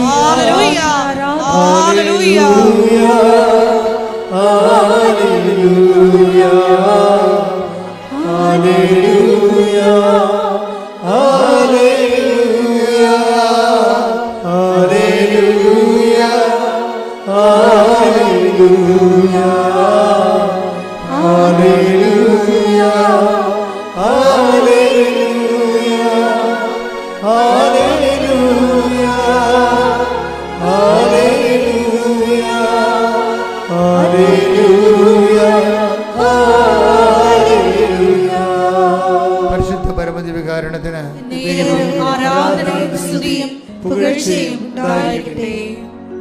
ഏറ്റു പ്രാർത്ഥി. കർത്താവായ ദൈവമേ,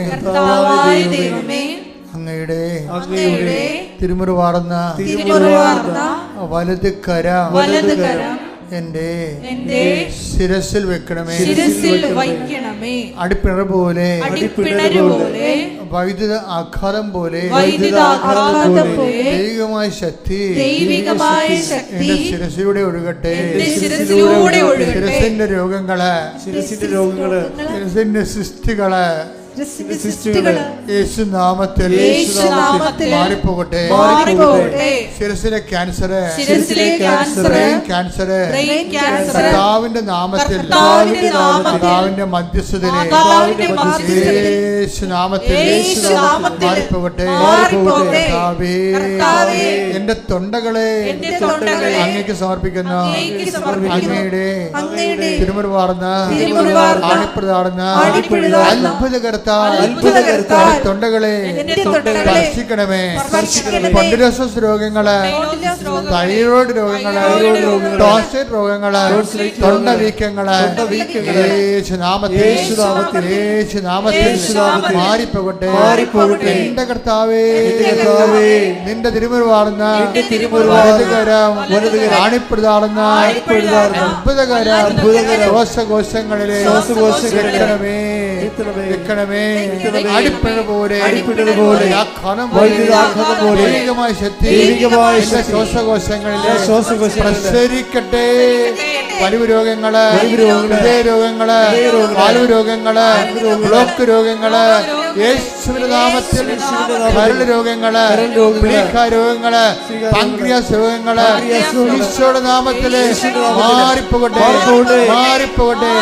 കർത്താവിന്റെ ശക്തി, കർത്താവിന്റെ ശക്തി എന്റെ ശ്വാസകോശങ്ങളെ യേശുവിന്റെ രക്തത്താൽ കഴുകട്ടെ. മാരക രോഗങ്ങളെ യേശുവിന്റെ നാമത്തിൽ മാറിപ്പോകട്ടെ. ഹല്ലേലൂയ, ഹല്ലേലൂയ, ഹല്ലേലൂയ. യേശുവേ, ഹല്ലേലൂയ, ഹല്ലേലൂയ, ഹല്ലേലൂയ, ഹല്ലേലൂയ, ഹല്ലേലൂയ, ഹല്ലേലൂയ.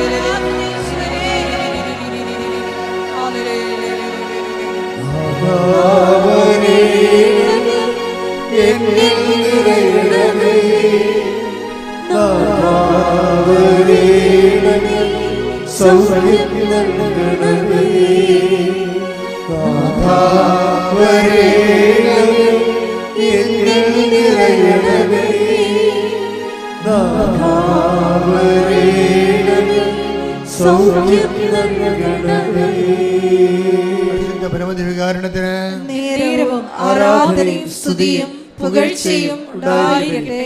അടിവയറ്റിലും വയറിലും കൈവച്ചുകൊണ്ട് പ്രാർത്ഥിക്കേണ്ട സമയമാണ്. ശ്രദ്ധിക്കട്ടെ. ഹല്ലേലൂയ, ഹല്ലേലൂയ, ഹല്ലേലൂയ, ഹല്ലേലൂയ, ഹല്ലേലൂയ, ഹല്ലേലൂയ, ഹല്ലേലൂയ,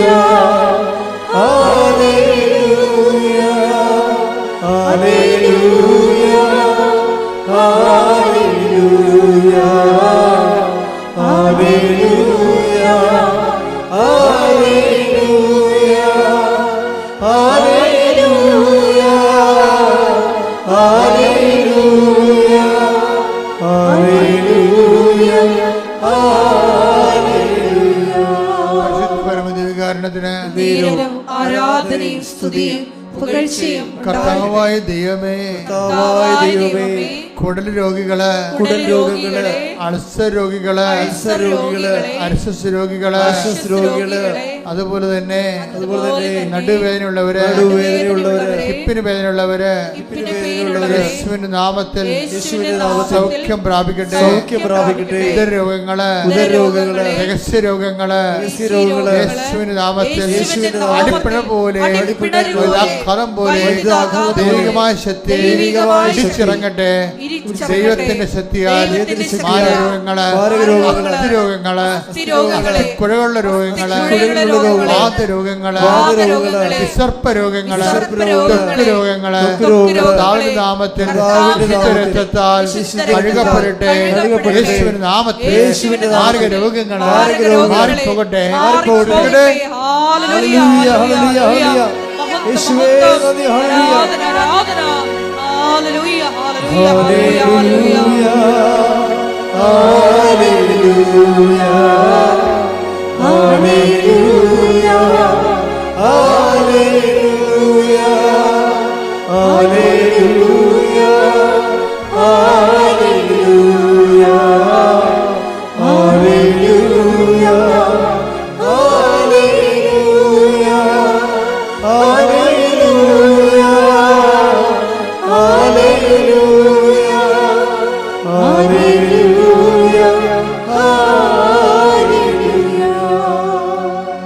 എൻ്റെ പ്രിയപ്പെട്ടവരെ, വളരെ ശ്രദ്ധയോടെ നിൽക്കേണ്ട സമയമാണ്. ജീവിതത്തിൻ്റെ വ്യത്യസ്തങ്ങളായ മണ്ഡലങ്ങളിലെ വിഷമസന്ധിയിലാകപ്പെട്ടവർക്ക് വേണ്ടി പ്രാർത്ഥിക്കുന്ന സമയമാണിത്. ജോലിയില്ലാത്തവർ, ഉള്ള ജോലി നഷ്ടപ്പെടാൻ പോകുന്നവർ, ചെയ്തുകൊണ്ടിരിക്കുന്ന ജോലിയിൽ വേറെ കോമ്പറ്റീഷൻ ബേസിൽ വേറെ ആൾക്കാരും കമ്പനികളും ഏജൻസികളും ഒക്കെ പിടിമുറുക്കിയിട്ട് പണിയില്ലാതെ കൂടെ നിൽക്കുന്നവരെ നിലനിർത്താൻ പറ്റാതെ അവരും വേറെ വേറെ ചിതറിപ്പോയിട്ട് അകപ്പാട് ഒറ്റപ്പെട്ടു പോയി സങ്കടപ്പെട്ട ഒത്തിരി മനുഷ്യരുണ്ട്. അവരെല്ലാം സമർപ്പിച്ച് പ്രാർത്ഥന സമയമാണ്. നിങ്ങൾ ഓർക്കുക, അമ്മ മാതാവ് ജീവനോടെ പ്രത്യക്ഷപ്പെട്ട സ്ഥലത്ത് നിന്നെ കൊണ്ടുവന്നിട്ടുണ്ടെങ്കിൽ ദൈവത്തിന് നിനക്കൊരു പരിഹാരം തരാൻ ഉദ്ദേശിക്കുന്നുണ്ട്. നീ ശ്രദ്ധിച്ച് ഉടമ്പടി ജീവിക്കാൻ നോക്കുക. കർത്താവ് അങ്ങനെ മക്കൾക്ക് വേണ്ടി പ്രാർത്ഥിക്കുന്നു. വിദ്യാഭ്യാസത്തിൻ്റെ പ്രക്രിയയിലിരിക്കുന്നവർക്ക് വേണ്ടി പ്രാർത്ഥിക്കുന്നു. പരീക്ഷയിൽ കൂടെ തോറ്റുപോയിട്ട് ഇത് തന്നെയാണോ ഞാൻ പഠിക്കേണ്ടിയിരുന്നത് എന്ന് ചിന്തിച്ചിട്ട് ഇനി എനിക്ക് പിന്നോട്ട് നടക്കാൻ പറ്റത്തില്ലല്ലോ എന്ന് വഴിമുട്ടി നിൽക്കുന്ന മക്കൾ പുതിയ വഴി അവർക്ക് തെളിച്ചു കൊടുക്കുന്ന സമയമാണ്. മാതാവ് നിങ്ങൾക്ക് വേണ്ടി മധ്യസ്ഥം വഹിക്കുന്ന സമയമാണ്. അതുപോലെ തന്നെ അത് വീട്ടിലെ പ്രയാസങ്ങളുണ്ട്. പലതരത്തിലുള്ള ഓരോ വ്യക്തികൾക്കും ഓരോ പ്രയാസങ്ങളുണ്ട്. വീട് മൊത്തം പ്രശ്നമാണ്. വീട്ടിലോട്ട് ചെല്ലാൻ പറ്റുന്നില്ല, കയറാൻ പറ്റുന്നില്ല, വല്ലയിടവും പോയി ഒളിച്ചു പോയാലാൻ തോന്നിപ്പോകുന്ന രീതിയിൽ സമാധാനം നഷ്ടപ്പെട്ട കുടുംബങ്ങൾ കർത്താവെ അവരെ സമർപ്പിച്ച് പ്രാർത്ഥിക്കുകയാണ്. കർത്താവ് ചെറിയ കടകളുണ്ട്, ജീവിത മാർഗങ്ങളുണ്ട്, അത് അടഞ്ഞു വരുന്ന ലക്ഷണമാണ്. കടക്കാരെല്ലാം വാങ്ങിച്ചുകൊണ്ട് പോയിട്ട് ഒന്നും തിരിച്ചു കിട്ടാത്ത അവസ്ഥയാണ്. ചോദിക്കുമ്പോൾ പരിഭവമാണ്. ഇനി ഞാൻ എന്തെടുത്തിട്ട് എൻ്റെ കുഞ്ഞുങ്ങളെ പോറ്റുവെന്നറിയാതെ വേദനിക്കുന്ന മക്കളുടെ മേൽ കർത്താവിൻ്റെ ചൈതന്യം പ്രസ്തരിക്കട്ടെ പ്രാർത്ഥിക്കുന്നു. വിവാഹം ഒത്തുവരാത്തവർ, മക്കളില്ലാത്തവർ, വീടിൻ്റെ വഴിയില്ലാത്തവർ, വീട് വെക്കാൻ നിവൃത്തിയില്ലാത്തവർ, പാക ഉടമ്പടി നടക്കാത്തവർ, എല്ലാവരുടെ പേരും കർത്താവിൻ്റെ ചൈതന്യം പ്രസ്തരിക്കട്ടെ. ശ്രുതികട്ടെ.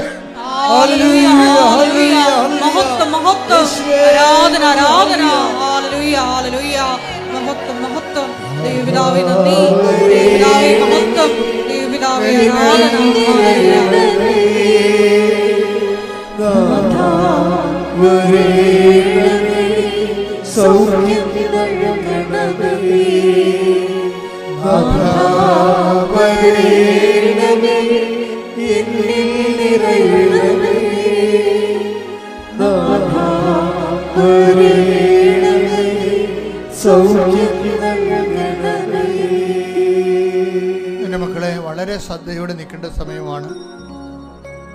നമ്മൾ ഒരുമിച്ച് പ്രാർത്ഥിക്കുകയാണ്. ഒരാൾക്ക് വേണ്ടി 1000 പേര് പ്രാർത്ഥിക്കേണ്ട സമയമാണ്. കർത്താവ് നിങ്ങളുടെ കണ്ണുനീർ തുടച്ചു നീക്കുന്ന സ്വർഗീയമായ നിമിഷമാണ്. ഒരൊത്തിയും പിടിയും കിട്ടാത്ത എന്ത് ചെയ്യണമെന്ന് അറിയാൻ പാടില്ല. അങ്ങനെ ഒരു പുതിയ വഴി കിട്ടാൻ വേണ്ടി പ്രാർത്ഥിച്ചുകൊണ്ടിരിക്കുകയാണ്. കർത്താവ് ജീവിക്കാൻ വേണ്ടി ഒരു മാർഗം. ചിലർക്ക് ജീവിത പങ്കാളി കിട്ടണില്ല. 45 വയസ്സായി, ജീവിത പങ്കാളി കിട്ടണില്ല. ഇനി കിട്ടുമോ എന്നറിയാൻ പറ്റാത്ത ആശങ്കയാണ്. അവർക്ക് ഉറങ്ങാൻ പറ്റണില്ല. അവിടെ ജീവിതം ആകപ്പാടെ തകരുകയാണ്. കുത്തഴിഞ്ഞ പുസ്തകം പോലെ കിടക്കും. തുന്നിക്കൂട്ടാൻ ആരുമില്ലാത്ത അവസ്ഥയാണ്. കുടുംബത്തിൽ നഷ്ടപ്പെട്ടു പോയ സമാധാനം, ചെയ്തുകൊണ്ടിരുന്ന രഹസ്യമായ കാര്യങ്ങളെല്ലാം പരസ്യമായി പോയത് കാരണം പലതരത്തിൽ എപ്പോഴും കുത്തും നോടും മേടിച്ച് എവിടെയെങ്കിലും പോയി തൂങ്ങിച്ചത്താൽ മതിയെന്ന് തോന്നുന്ന രീതിയിൽ മാനസിക ഭാരമുള്ളവരെ കർത്താവ് സ്പർശിച്ച് അനുഗ്രഹിച്ച് ആശ്വസിപ്പിച്ച് ശക്തിപ്പെടുത്തുന്നുണ്ട്. ശ്രദ്ധിക്കട്ടെ. ഹല്ലേലൂയ. പല ബാങ്കുകളും മുട്ടിട്ട് ലോൺ കിട്ടാതിരിക്കുന്നവരെ, ആവശ്യപ്പെട്ട രേഖ കിട്ടാത്തവരെ, വീടിന് നമ്പർ കിട്ടാത്തവരെ, ഇനി ഈ വിഷയത്തിൽ ചെയ്യാൻ ഇനി ഒന്നുമില്ല, ഞാൻ എന്ത് ചെയ്യുമെന്ന് അറിയാൻ പറ്റാതെ പകച്ചു നിൽക്കുന്നവർ, 2-3 ഏജൻസിക്ക് പൈസ കൊടുത്ത് എല്ലാ പൈസയും പോയി, ഇനി എന്ത് ചെയ്യുമെന്ന് അറിയാൻ പറ്റാതെ വിഷമിച്ച് നിൽക്കുന്നവർ, ശരിക്കും പറഞ്ഞാൽ ആശ്വസിപ്പിക്കാൻ ആരുമില്ലാതെ എന്തെങ്കിലും സങ്കടം പറയുമ്പോൾ ആ കേൾക്കുന്നവർ പറയും, ഞാൻ അന്നേ പറഞ്ഞതല്ലേ, ഇപ്പം എങ്ങനെ ഇരിക്കണം, താനേ കയറിയാൽ കൊയ്യാലില്ല, അനുഭവിച്ചു എന്നൊക്കെ പറഞ്ഞുകൊണ്ട് സ്വന്തം വീട്ടിൽ തന്നെ ആശ്വാസമില്ലാതെ ചവിട്ടി പുറത്താക്കപ്പെടുന്നവർ. കർത്താവേ, അവർക്ക് അങ്ങ് മാത്രമേ, ആരെല്ലാം ഉപേക്ഷിച്ചാലും ഞാൻ നിന്നെ ഉപേക്ഷിക്കുന്ന ഒരു ഒറ്റ വാക്കിലാണ് ഈശോയെ അങ്ങനെ മക്കൾ ഇവിടെ നിൽക്കുന്നെന്ന് ഓർക്കണമേ എന്ന് പ്രാർത്ഥിക്കുന്നു. ശ്രുതിക്കട്ടെ. ഹല്ലേലൂയ.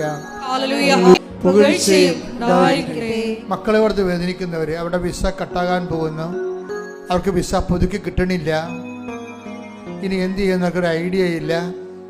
കുഞ്ഞുങ്ങളെ അവിടെ കൊണ്ടുപോയി വിസയും പുതുക്കാൻ പറ്റണില്ല. ചെയ്തുകൊണ്ടിരുന്ന ജോലിയുടെ പ്രോജക്റ്റും തീർന്ന് തിരിച്ചു പോരേണ്ടി വരുന്നു. വിസ കിട്ടുന്നില്ലെങ്കിൽ എന്ത് ചെയ്യും? അങ്ങനെ കുഴങ്ങിക്കിടക്കുന്നവർക്ക് തീരുമാനം എടുക്കാൻ പറ്റാതെ വിഷമിക്കുന്നവരുടെ മേൽ കർത്താവിൻ്റെ അരുവി വരാൻ വേണ്ടി പ്രാർത്ഥിച്ചുകൊണ്ടിരിക്കേണ്ട സമയമാണ്. ജീവിതത്തിനുണ്ടാകുന്ന ഓരോ വിഷയങ്ങളെല്ലാം പേപ്പർ സംബന്ധമായ രേഖ സംബന്ധമായ സൈൻ ചെയ്ത് കിട്ടേണ്ട ഒരു അവസ്ഥകളിൽ നിന്റെ എല്ലാ പേപ്പറുകളും സൈൻ ചെയ്യുന്നതിന് വേണ്ടി നിൽക്കുന്ന തടസ്സങ്ങളെ യേശു നാമത്തിൽ മാറിപ്പോകട്ടെ എന്ന് കൽപ്പിക്കുന്നു.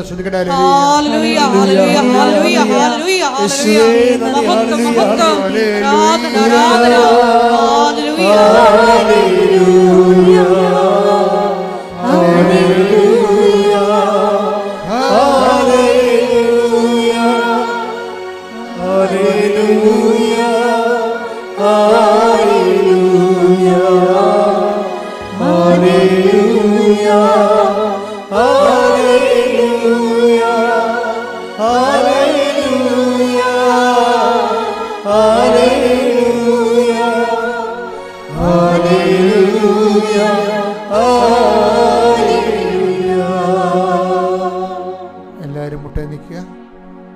മുട്ടയിൽ നിന്നാണ് സമാപന ആശീർവാദം മേടിക്കേണ്ടത്. ഇപ്പോഴും മൗനമായിട്ട് വ്യക്തിപരമായ ആവശ്യങ്ങൾ സമർപ്പിക്കേണ്ട സമയമാണ്. ഓൺലൈനിലുള്ളവർ പ്രത്യേകിച്ച്.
പരിശുദ്ധ പരമമാ ദിവ്യകാരുണ്യമേ,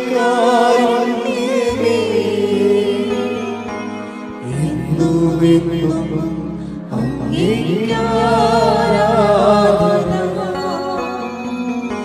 പരിശുദ്ധ പരമമാ ദിവ്യകാരുണ്യമേ, എന്നുമെന്നും അങ്ങേക്ക് ആരാധന.